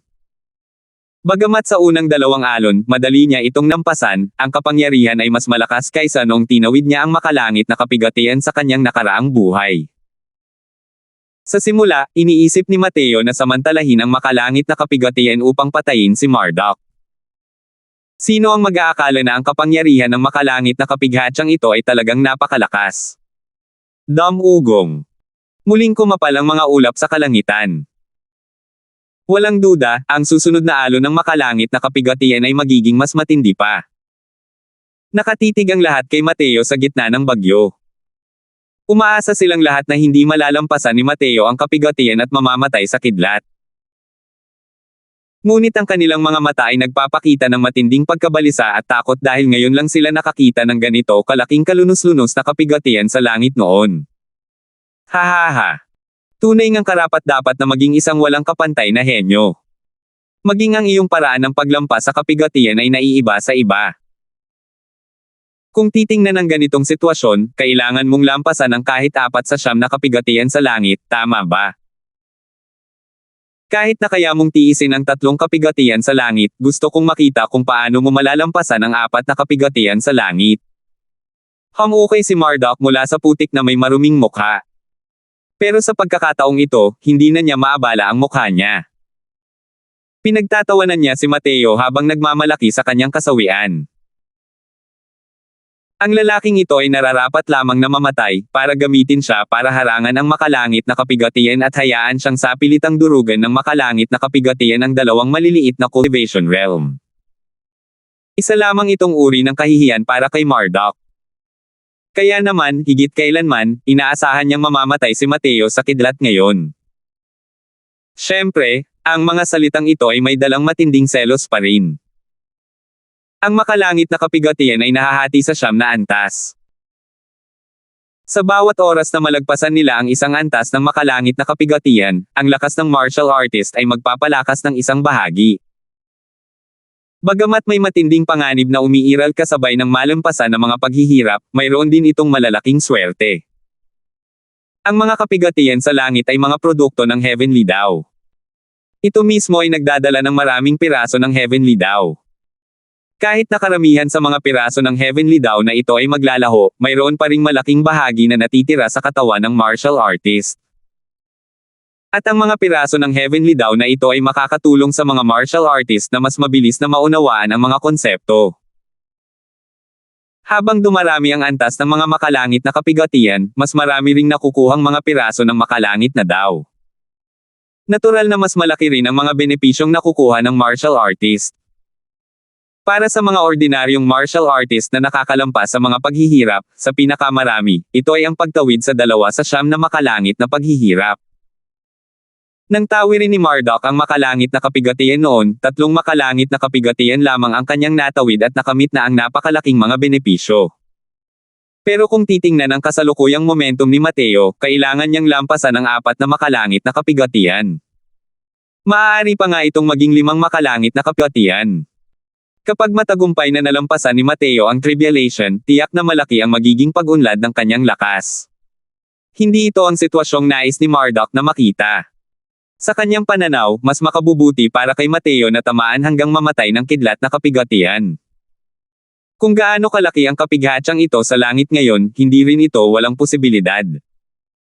Ang bawat round ng makalangit na kapigatian ay mayroong kabuoang 9 81 na kapigatian ng kidlat sa bawat makalangit na kapigatian. Walang pagitan sa pagitan nito. Kailangang tiisin ng martial artist ang lahat ng ito bago sila makapasok sa susunod na round. At kung ilang round ng makalangit na kapigatian ang naranasan ng bawat martial artist, tanging ang langit mismo ang nakakaalam nito. Siyempre, ang karamihan sa mga tao ay nasa ilalim ng 3 antas ng makalangit na kapigatian. Swoosh! Susmariosep! Putok! Sa wakas, nagsisimula na ang 4 makalangit na kapigatian. Nakaupo pa rin si Mateo nang nakakross ang mga binti, na parang wala siyang balak labanan ang makalangit na kapigatian. Diretso ang malakas na kidlat sa kanyang katawan. Ngunit hindi nasaktan si Mateo. At sa kanyang katawan, mayroon pa ring mga bakas ng kuryenteng umiikot. Nang makita ang eksenang ito, lubhang nagbago ang ekspresyon ng mukha ni Marduk. Ikaw itong lalaking ito, ginagamit mo ba talaga ang makalangit na kapigatian para patahimikin ang malalaman mong katawan? Ikaw, baliw ka lang. Sa wakas ay nasaksihan ni Marduk ang tinatawag na kakatwang pangyayari ngayon. Nang ibinalik siya ni Mateo sa pagkakakabit, hindi niya napansin ang ginagawa ni Mateo. Nang makita niya si Mateo na lumalagpas sa mga paghihirap mula sa labas ng makalangit na paghihirap, sa kanya lang nalaman ang ginagawa ni Mateo.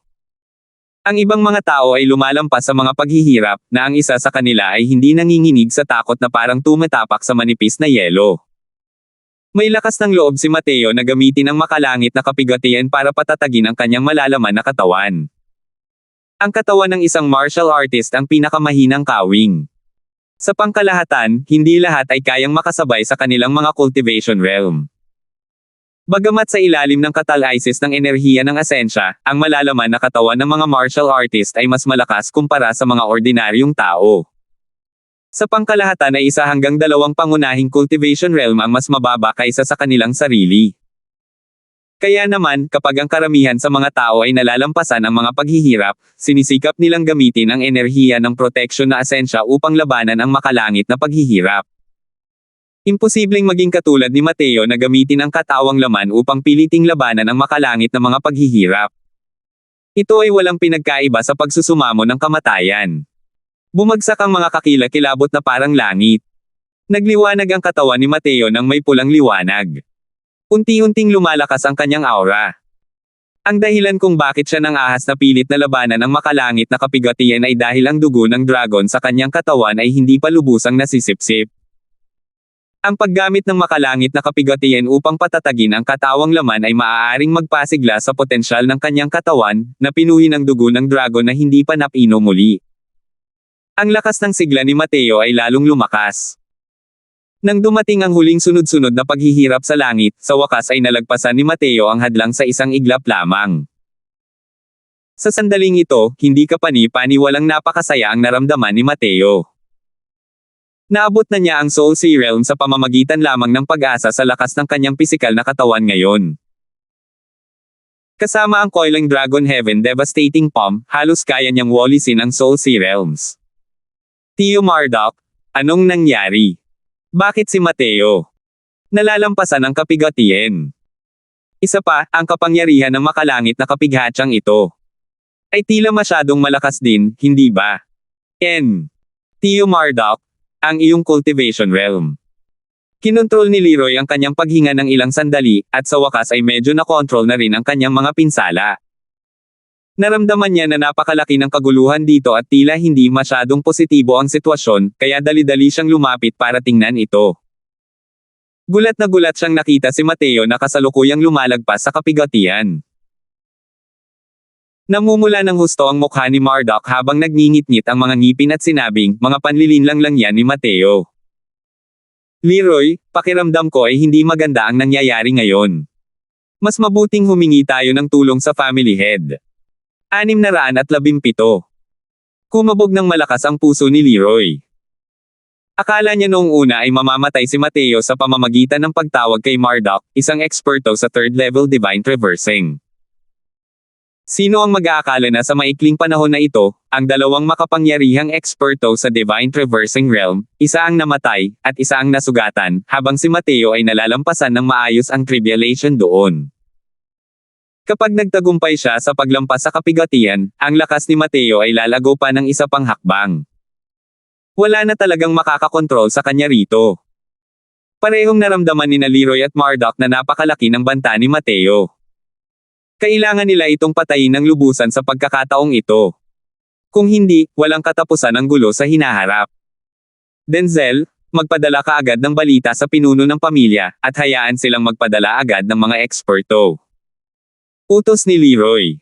Oo. Aalis na agad ang nasasakupan na ito. Agad na tinanggap ni Denzel ang utos at umalis. Pinanood ni Marduk at Leroy si Mateo sa makalangit na kapigatian, ang kanilang mga mukha ay may hindi maipaliwanag na katamtaman. Di nagtagal, ang pang-apat sa siyam na makalangit na kapigatian ay dumating gaya ng ipinangako. At sa oras na ito, ang malalaman na katawan ni Mateo ay nakawala na sa mga tanikala nito at pumasok sa isang bagong hangganan.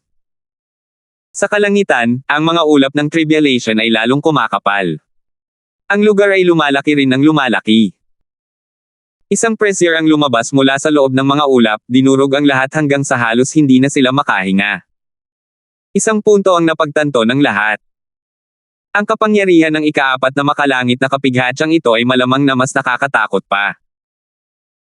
Ang lakas ng ikaapat na makalangit na kapigatian na ito, gamit ang kasalukuyan kong lakas, malamang na hindi ko ito malalampasan. Talagang nakakatakot ang Mateo na ito. Kaya niya talagang ipatawag ang isang nakakatakot na ikaapat na makalangit na kapigatian. Malungkot na sabi ni Marduk. Ang ikaapat na makalangit na kapigatiang ito ay tila doble ang lakas kaysa sa ikatlong makalangit na kapigatian. Gaano man kalakas si Mateo, hindi rin siya maglalakas loob na labanan ito ng sapilitin, hindi ba? Sana, tamaan siya hanggang sa mamatay sa ikaapat na makalangit na kapighatyang ito. Galit na sabi ni Leroy. Pero umiling si Marduk at sinabing, bagamat malakas ang ikaapat na makalangit na kapigatian na ito, ang pagnanais na patayin siya, malamang ay hindi pa rin ito magagawa iyon.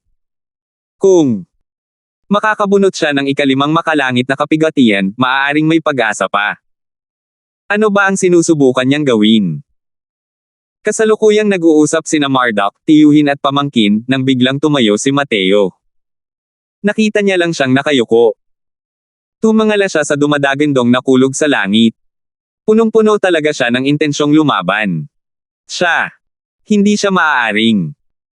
Bahagyang may kutob si Marduk, ngunit pakiramdam niya ay kalokohan lamang ito. Ngunit, ang ginawa ni Mateo ng sumunod na sandali ay nagbigay sa kanya ng isang malakas na sampal. Chi! Bumaba mula sa langit ang unang pagputok ng ikaapat na makalangit na kapigatian. Kasabay nito, ang katawan ni Mateo ay naglabas ng isang napakalakas na aura. Palma ng nakapangwasak na langit ng dragon na nakakulong. Sa kalangitan, isang ahas na kuryente ang mabilis na bumaba. Sa lupa, isang asul na dragon ang pumailanglang sa ere. Ang eksenang ito ay ikinagulat ng lahat hanggang sa hindi na sila makapagsalita. Mula pa noong unang panahon, wala pang sino man ang ganito ka-arrogant kapag nalalampasan ang mga paghihirap. Na talagang tangkaing ikalat ang makalangit na paghihirap ng walang kabuluhan. Sa paningin ni Marduk at ng pamangkin nito, si Mateo ay isang talagang baliw. Sa mundong ito, tila walang mga bagay na hindi niya pinanggahasang gawin. Ugong.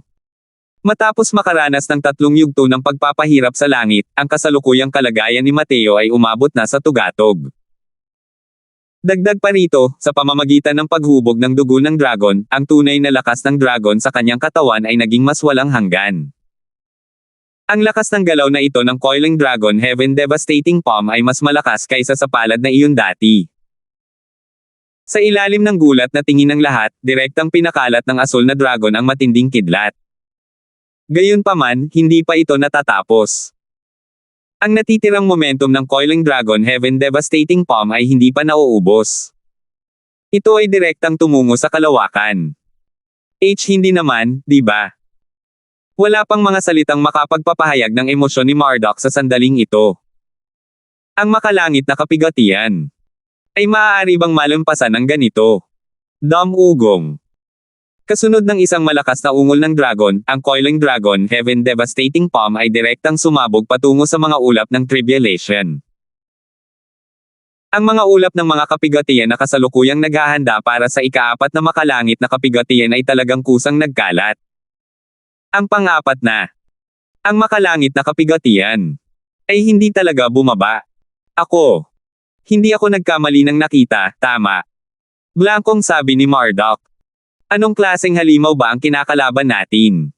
Siya talaga ang nagpakalat ng makalangit na kapigatian. Ito ba ang kayang gawin ng mga tao? Hindi na maipaliwanag ni Leroy ang kanyang emosyon sa sandaling ito.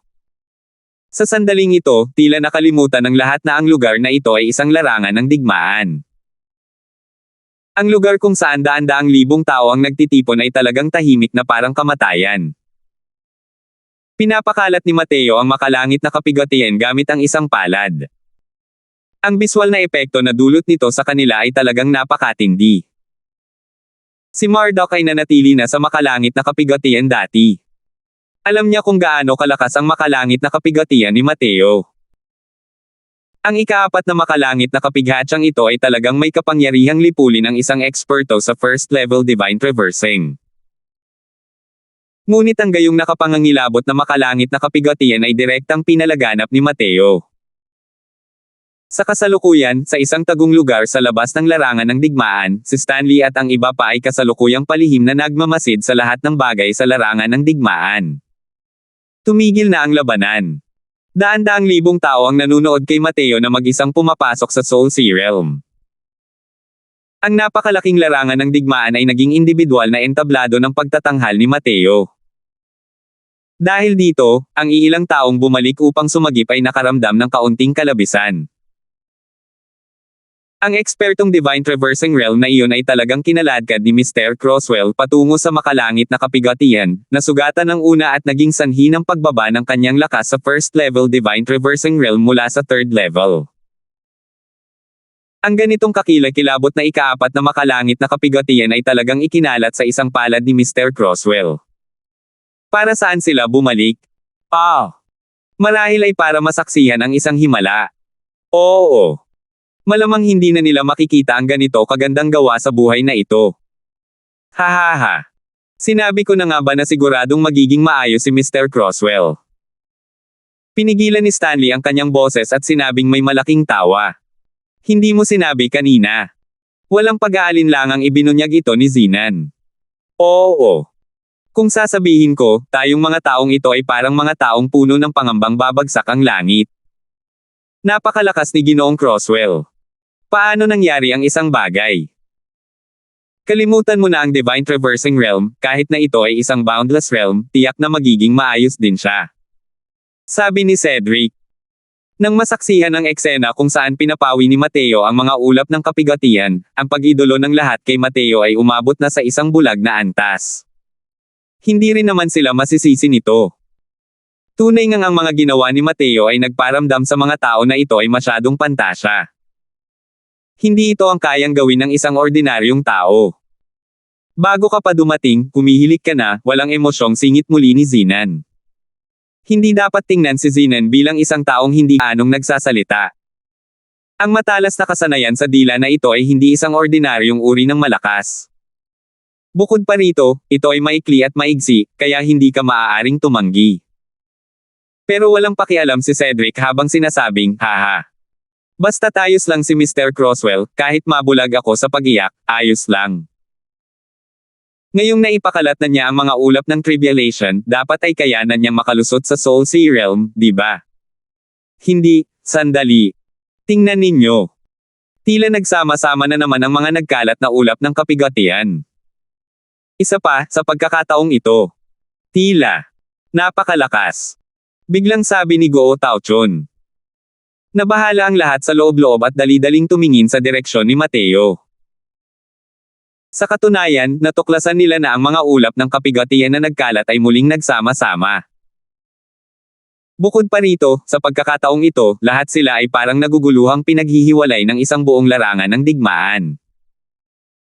Makikita na ang lightning tribulation sa pagkakataong ito ay malamang na hindi pangkaraniwan kumpara sa mga nauna.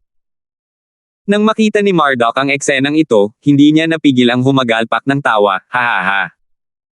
Mateo, hindi ka mamamatay kung hindi mo tatahakin ang daan patungo sa kapahamakan.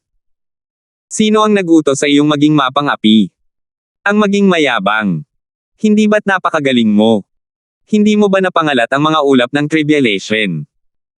Ngayon, dadanasan mo ang paghihiganti ng heavenly Tao, di ba? Hahaha. Ito ay lightning tribulation at soul tribulation, parehong tribulation ang darating ng magkasama. Tingnan ko kung paano mo ito lalabanan. 618. Hihip, hihip, hihip. Isang malaking grupo ng mga martial artist mula sa Fierce Gale World na may bahagyang mas mahinang lakas, dahil hindi nila makayanan ang pressure ng mga dual tribulation na ito na magkakasamang nagsasama-sama, ang kanilang mga katawan ay sumabog ng direkta, na naging isang masa ng blood mist. Maging ang ilan sa mga martial artist ng si Transformation Realm ay nagtamo rin ng iba't ibang antas ng pinsala. Ang pressure ng pagsasama-sama ng mga dual tribulation na ito ay talagang nakakakilabot.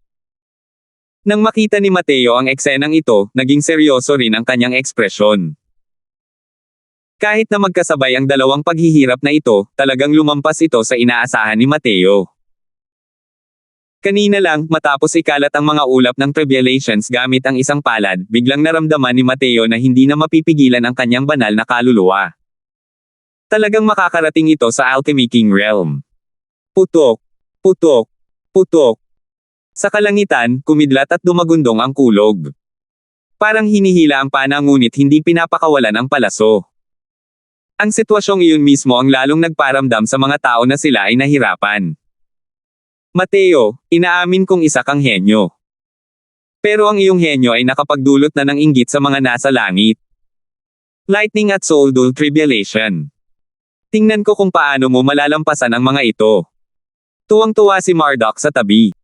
Isang nakakatakot na kapigatian sa langit. Kahit para sa kanya, ang ekspertong ito sa Divine Traversing Realm, ang pagiging nasa loob ay haantong lamang sa pagkawasak at pagkabulok bilang abo. Kahit na mas maging halimaw pa si Mateo, hindi rin posible na malampasan ito. Sa makalangit na kapigatian, sinulyapan ni Mateo si Marduk ng malamig at may paghamak na sinabi, ang isang hanggal na tulad mo ay hindi kailanman malalaman kung ano ang tinatawag na henyo. Ang mga tunay na henyo ay kailangang kalabanan ng langit. Ipapakita ko sa iyo kung ano ang tinatawag na tunay na henyo ngayon. Sa sandaling iyon, ang makalangit na kapigatian sa mga ulap ng kapigatian na matagal nang namumuo ay biglang bumagsak. Tingnan ninyo. Isa itong dalawang kulay na makalangit na kapigatian. Diyos ko! Isa ba talaga itong makalangit na kapigatian na kailangang lampasan ng mga tao? Sabi ni Stanley. Ang talento ni Mr. Crosswell ay talagang nakakainggit kahit sa langit. Ang puting makalangit na kapigatian ay dapat na makalangit na kapigatian ng mga martial artist.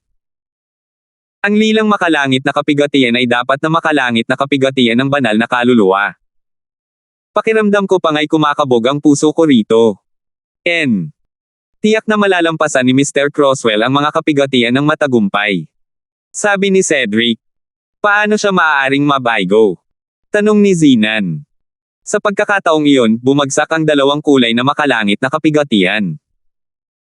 Biglang iwinaksi ni Mateo ang kanyang kamao. Isang dragon na apoy ang sumulpot. Tunay na pagpatay ng dragon sa kilusang apoy. Kasabay nito, ang banal na kaluluwa ni Mateo ay naging isang matalas na espada at sumugod palabas mula sa dagat ng enerhiya ng asensya. Espada na lumilipad at nagtutulak ng kaluluwa. Isang martial technique, isang divine soul mystic art. Dalawang atake ang sabay na sumalubong sa dual-colored lightning tribulation. Ugong.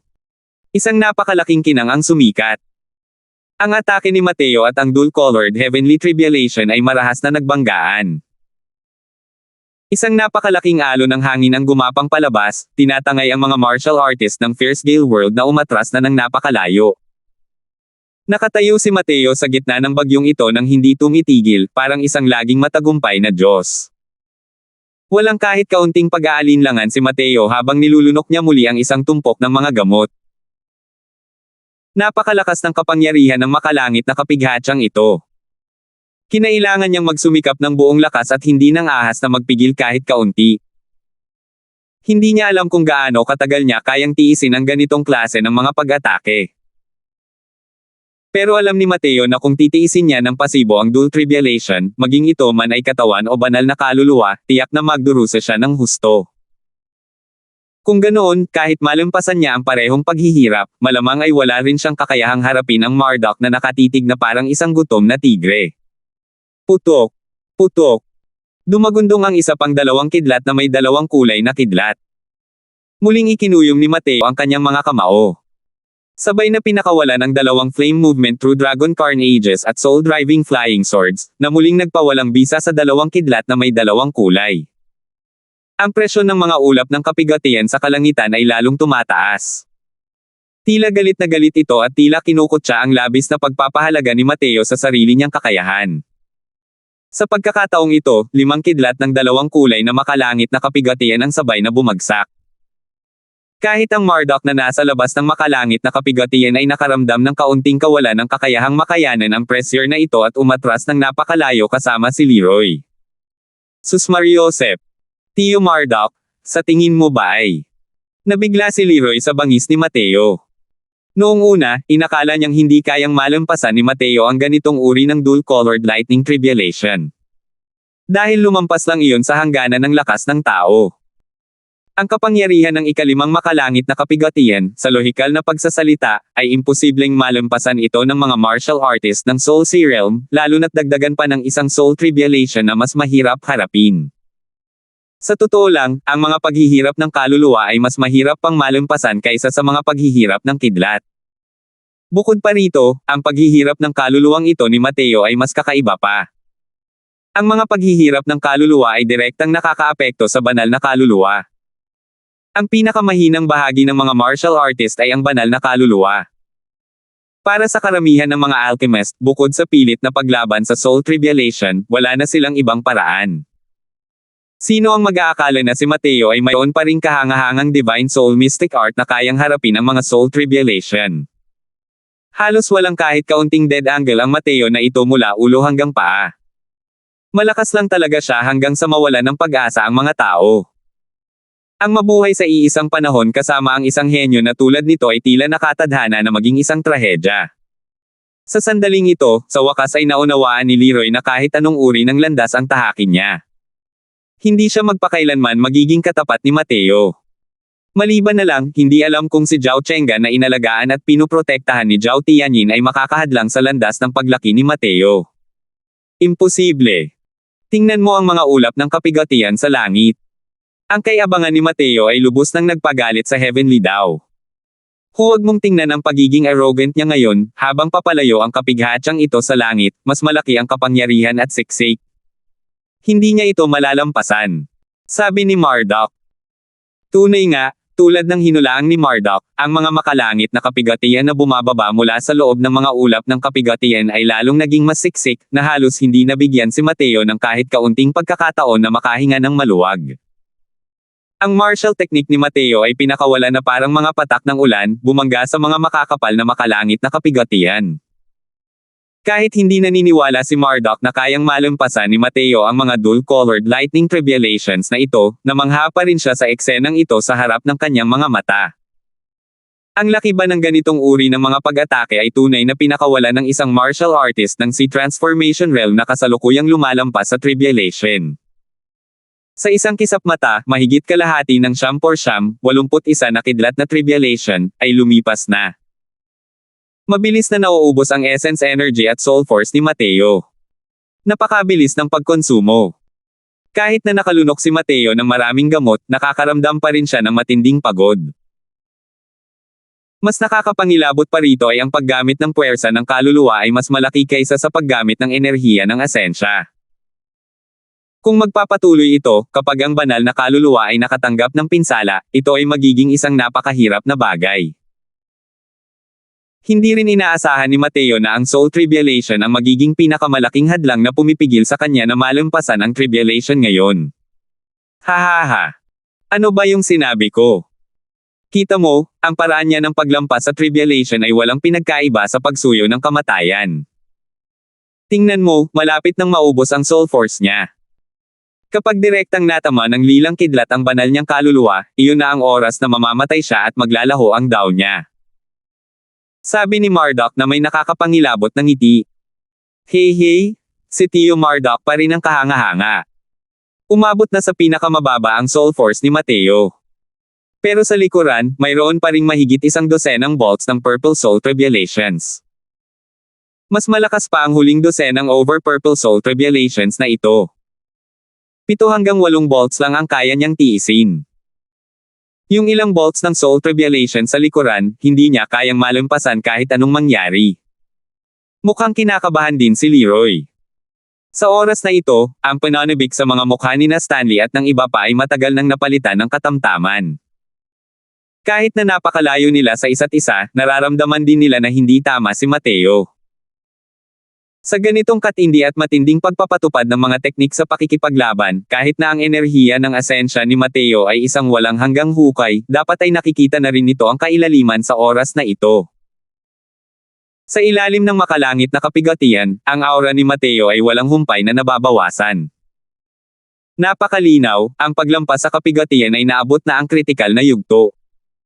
Mr. Crosswell siya. Nag-aalalang sabi ni Cedric. Itikom mo nga yung mabahong bibig mo.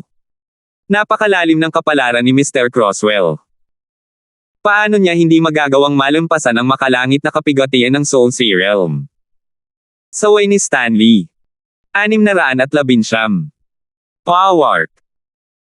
Sa wakas, isang malakas na dagok ng 2 kulay na makalangit na kapigatian ang bumagsak sa katawan ni Mateo. Diretso na sa mukha si Mateo ng isang subo ng dugo. Kahit na ang kanyang malalaman na katawan ay napakalakas ngayon, na nahaharap sa isang makalangit na kapigatian, ang kanyang katawan ay agad ding dumanas ng pinsala. Naubos na ang enerhiya ng kanyang asensya, at naubos na rin ang kanyang puwersa ng kaluluwa. Dahil sa tama na ito, bumagsak ng husto ang kanyang aura. Ito ang ika-78 na dull-colored heavenly tribulation. 3 bolt na lang ang natitira sa likuran. Ngunit ang 3 kidlat na ito ng mga makalangit na kapigatian ang pinakamalalang 3 kidlat ng makalangit na kapigatian. Ang walang pangalang enerhiya ng asensya sa loob ng katawan ni Mateo ay hindi pa nagagamit. Kaya niyang gamitin ang enerhiya ng asensyang ito upang labanan ang kidlat na kapigatian. Ngunit natuyo na ang kanyang puwersa ng kaluluwa. Wala nang paraan para matiis ang pinsala ng Purple Lightning Soul Tribulation. Nang makita si Mateo na dumura ng dugo mula sa malubhang pinsala, si Marduk at ang kanyang pamangkin ay parehong labis na natuwa. Hahaha.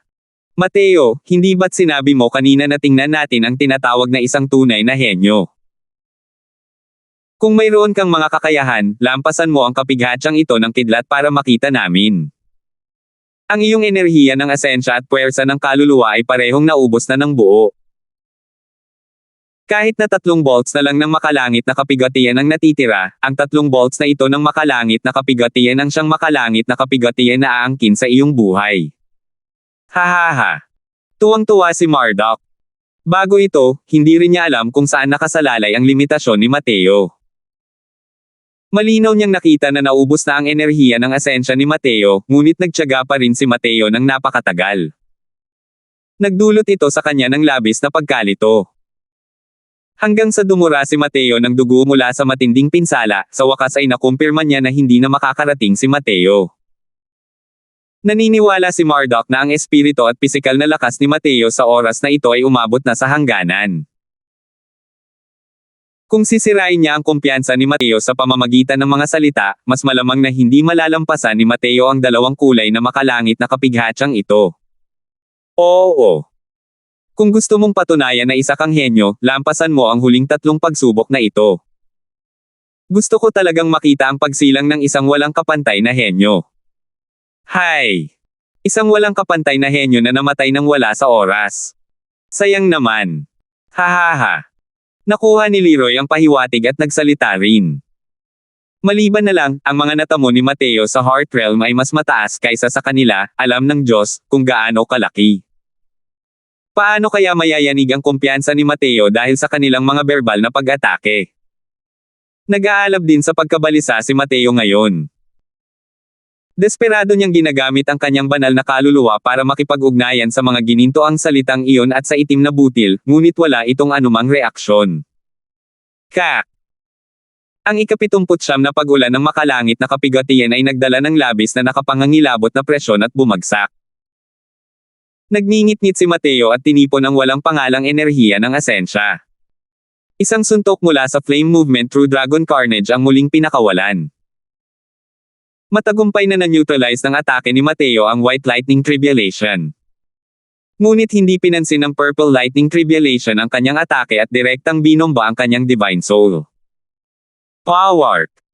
Ang banal na kaluluwa ni Mateo ay walang kapantay ang kapangyarihan. Ngunit dahil direktang tinamaan ng kidlat na ito, nagtamo rin siya ng matinding pinsala sa pagkakataong ito, at muling dumuran dugo. Ngunit ang itim na butil at mga gininto ang karakter sa kanyang dagat ng kamalayan ay walang anumang reaksyon. Nang muling magpakawala ng atake si Mateo, nagulat si Marduk sa takot.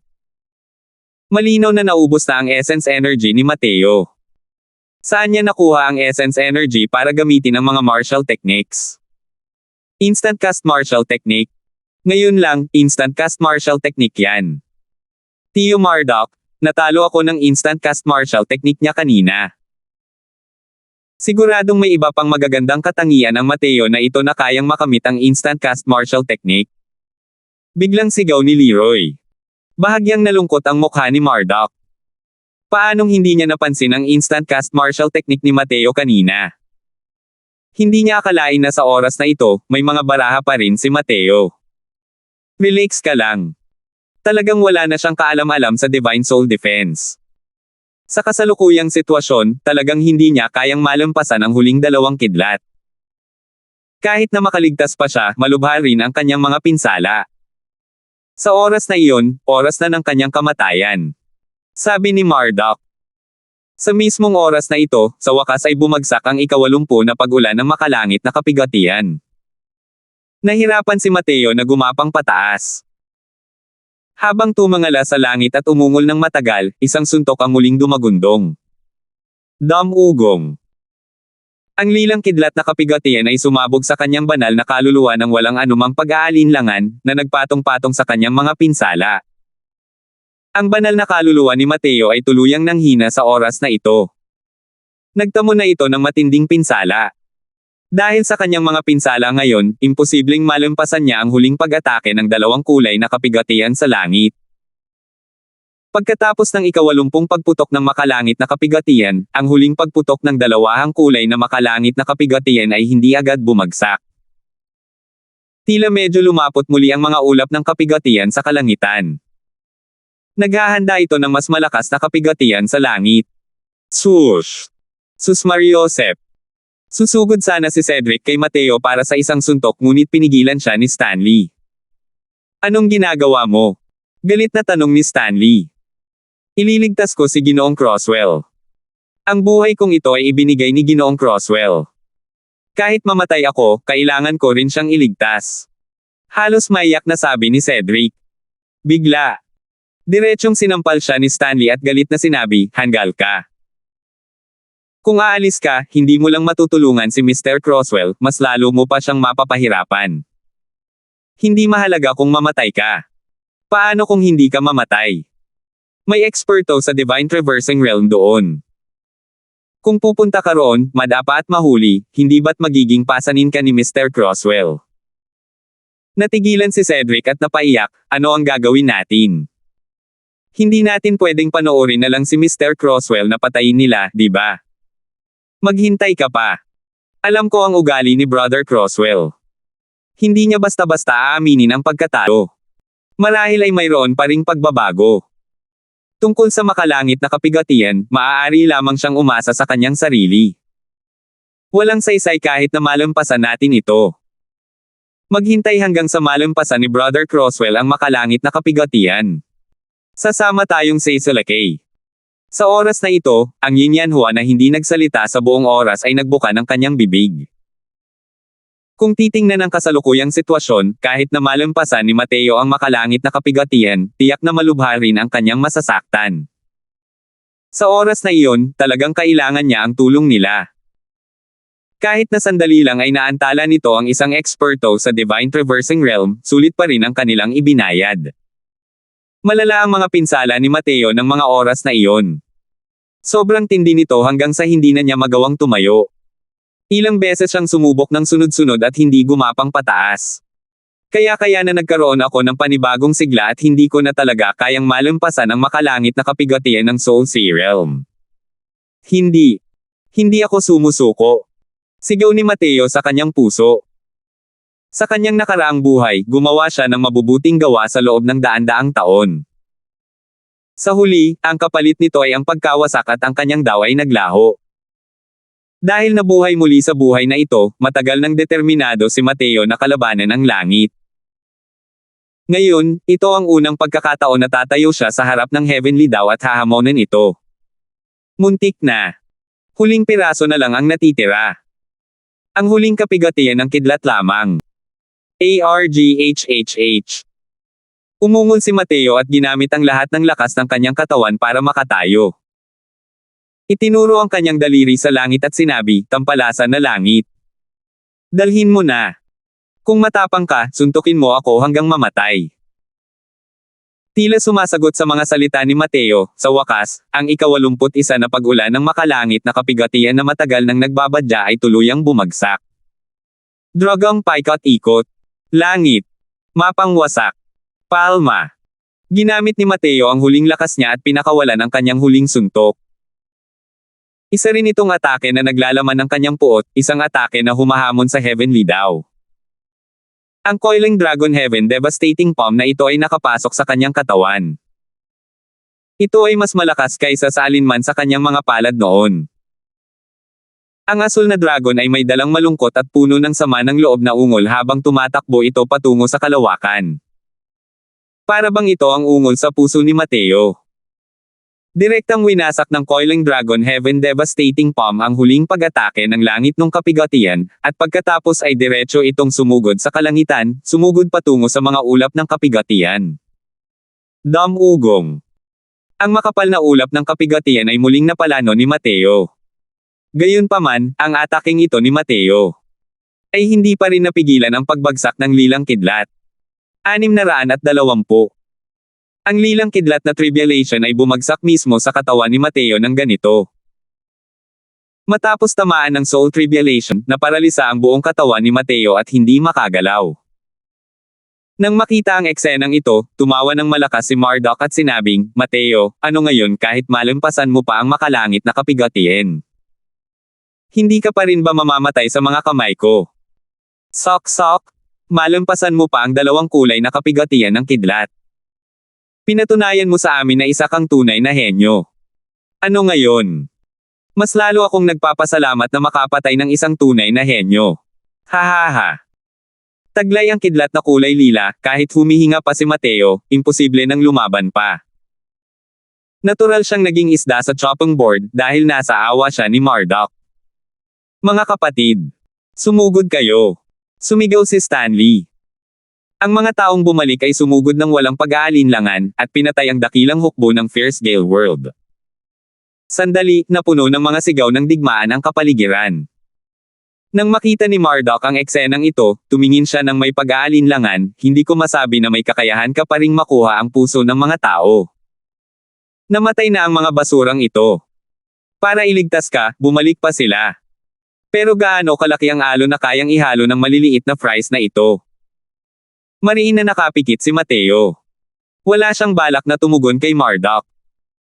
Sabi ni Marduk nang may nakakapangilabot ng ngiti, Mateo, napakagaling mo. Dahil sa takot kung saan ang mahabang gabi ay puno ng maraming panaginip, pauuwiin na kita ngayon din. Sa tabi niya, tuwang-tuwa rin si Leroy sa pagkakataong ito.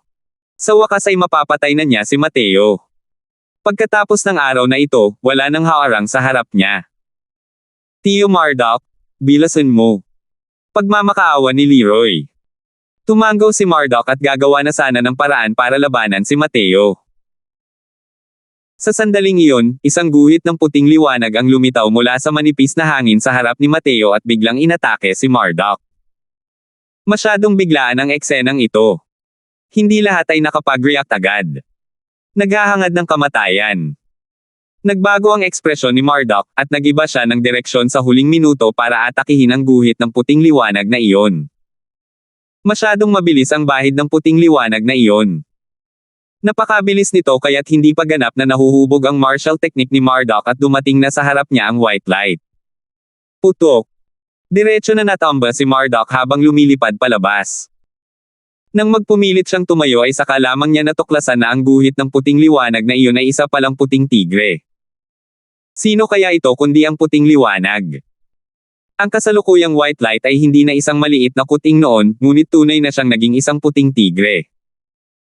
Kulay puting peles na balahibo na may linya ng itim na guhit. Isang pares ng mga matang tigre ang nakatitig kay Marduk na mukhang kahanga-hanga. Ito ang tunay na tindig ng isang banal na halimaw. Umungol. Itinaas ni White Light ang kanyang ulo at umungol ng matagal. Isang malakas na aura ang agad na kumalat sa buong larangan ng digmaan. Sa sandaling ito, ang kapangyarihan ng isang banal na halimaw ng White Light ay naipakita ng walang pag-aalinlangan. Ang pinakamataas na antas ng demonic beast. Nang makita ang puting liwanag, huminga ng malalim si Marduk. Ang mga peak tier 4 na demonic beast ay katumbas ng peak soul serial ng mga tao.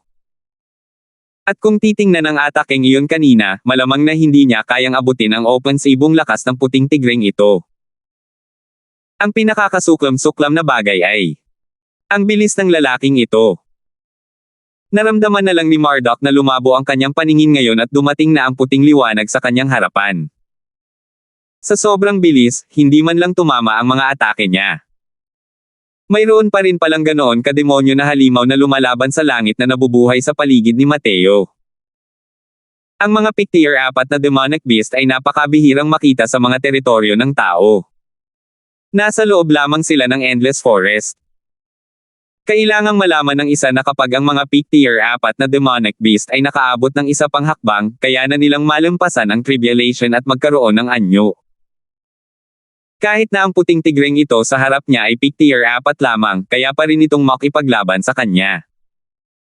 Makikita na hindi talaga ito isang karaniwang demonic beast. Ilang beses na nagpalit ng ekspresyon si Marduk. Kahit paano niya kalkulahin, imposibleng kalkulahin na mayroon pa ring makapangyarihang nilalang si Mateo sa tabi niya. Iwan ninyo sa akin ang puting tigreng ito. Sama-sama kayong sumalakay at patayin si Mateo gamit ang sunod-sunod na espada. Utos ni Marduk sa malaking hukbo. Pero nang sandaling iyon, isang siksik na grupo ng mga puting unggoy ang biglang lumitaw sa paligid ni Mateo. Sila nga ang angka ng Long Arm Stone Ape. Ang kasalukuyang lakas ng Long Armstone clan ay hindi na katulad ng dati. Sa Tier 4 na demonic beast pa lang, isang malaking grupo na ang nabuo. Ang Tier 3 demonic beast ay napakarami na para isa-isahin. Bukod pa rito, sa loob ng mahabang panahon, napakahusay nilang nagsanay sa 7-star Ephemeris Grand Array. Ang kanilang mga kalakasan sa pakikipaglaban ay lubhang nakakatakot. White Light, Yuan Fei, bigyan mo ako ng 100 hininga. Papatayin ko siya kung ganoon. Mahinahong sabi ni Mateo. Umakyat. Iwanan mo na sa akin, kuya. Opo, batang Panginoon. Hindi kailanman inakala ni Marduk na ang sitwasyon ng magkabilang panig ay dadaan sa napakaraming pagbabago sa isang kisap mata. Sa simula, tiyak na panalo ang kanyang sitwasyon. Sa isang kisap mata, nagpakawala si Mateo ng isang malaking grupo ng mga demonyong halimaw, na agad na binaligtad ang takbo ng kwento. Same time pa rin niyang isinusumpa na papatayin niya si Mateo bago ito. Gaano nakatagal iyon? Papatayin talaga siya ni Mateo. Biglang natuklasan ni Marduk ang isang problema at takot na sinabi, ang iyong banal na kaluluwa ay talagang nakabawi na. Si Marduk ay lubos na nalubog sa pagkabigla ng paglitaw ng puting liwanag bago ito at hindi man lang pinansin si Mateo. Sino ang mag-aakala na sa maikling panahong ito, ang banal na kaluluwa ni Mateo ay ganap ng nakabawi? Kahit na may mga pinsala pa rin ang kasalukuyang si Mateo, ang buong aura ng kanyang pagkatao ay lubos na nagbago. Isa na siyang tunay na eksperto sa Soul Sea Realm. Natulala si Marduk sa pagkatuklas na ito. Hindi ba't malubhang nasugatan na si Mateo at nasa bingit na ng kamatayan noon? Bakit sa isang kisap mata, naging kasing buti na lang siya ng bago? Bukod pa rito, ang pagkakasugat sa banal na kaluluwa ang pinakamahirap. Napakahirap itong pagalingin. Anong uri ng himala na elixir ang kayang ganap na maibalik ang banal na kaluluwa sa maikling panahong ito? Pakiramdam ni Marduk ay hindi kayang tanggapin ng buo ng kanyang isipan ang mga nangyayari kay Mateo. Napakahirap talagang isipin ang mga nangyayari kay Mateo. Paano niya nalaman na sa sandaling iyon ay bumaba ang huling kidlat, ang itim na butil at ang mga gininto ang karakter sa dagat ng kamalayan ni Mateo ay sa wakas ay tumugon. Ang atake na dating may di matitinag na puwersa ay direktang hinigop ng itim na butil nang marating nito ang banal na kaluluwa ni Mateo. Pagkatapos, bahagyang nanginig ang itim na butil at nagpatak ng ilang itim na partikulo na parang pulbos.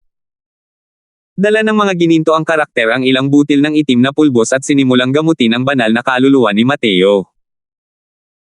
Ang banal na kaluluwa ni Mateo ay parang naliligo sa simoy ng tagsibol, mabilis na bumabawi sa tugatog nito. Hindi na pinansin ni Mateo ang pagkamangha ni Marduk.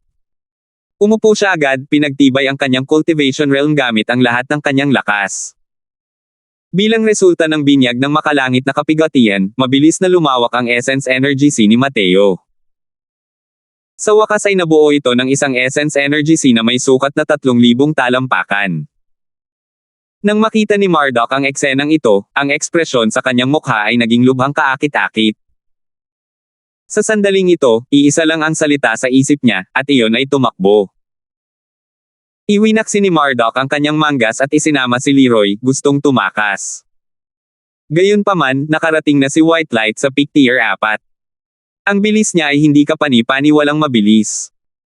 Ang dahilan kung bakit tinawag na Flowing Light White Tigers ang Flowing Light White Tigers ay dahil ang kanilang bilis ay walang kapantay sa mundo. Kagagaling lang ng figure ni Marduk, at dumating na ang White Light sa harap niya. Lihim na nagulat si Marduk at walang nagawa kundi ang tumalikod at harapin ang kalaban. Putok. Isa na namang matinding sagupaan. Ang isang tao at isang tigre ay parehong umatras ng ilang hakbang. Umungol. Galit na muling umungal si White Light, na para bang kinukutya niya si Marduk. Kung alam ni Marduk ang wikang ginagamit ng mga halimaw, maiintindihan niya ang sinasabi ng White Light. Sabi ng kuya ko gusto ka raw niyang patayin, kaya dapat kang mamatay. Salamat po at sinamahan ninyo ako, ingat lagi mga master.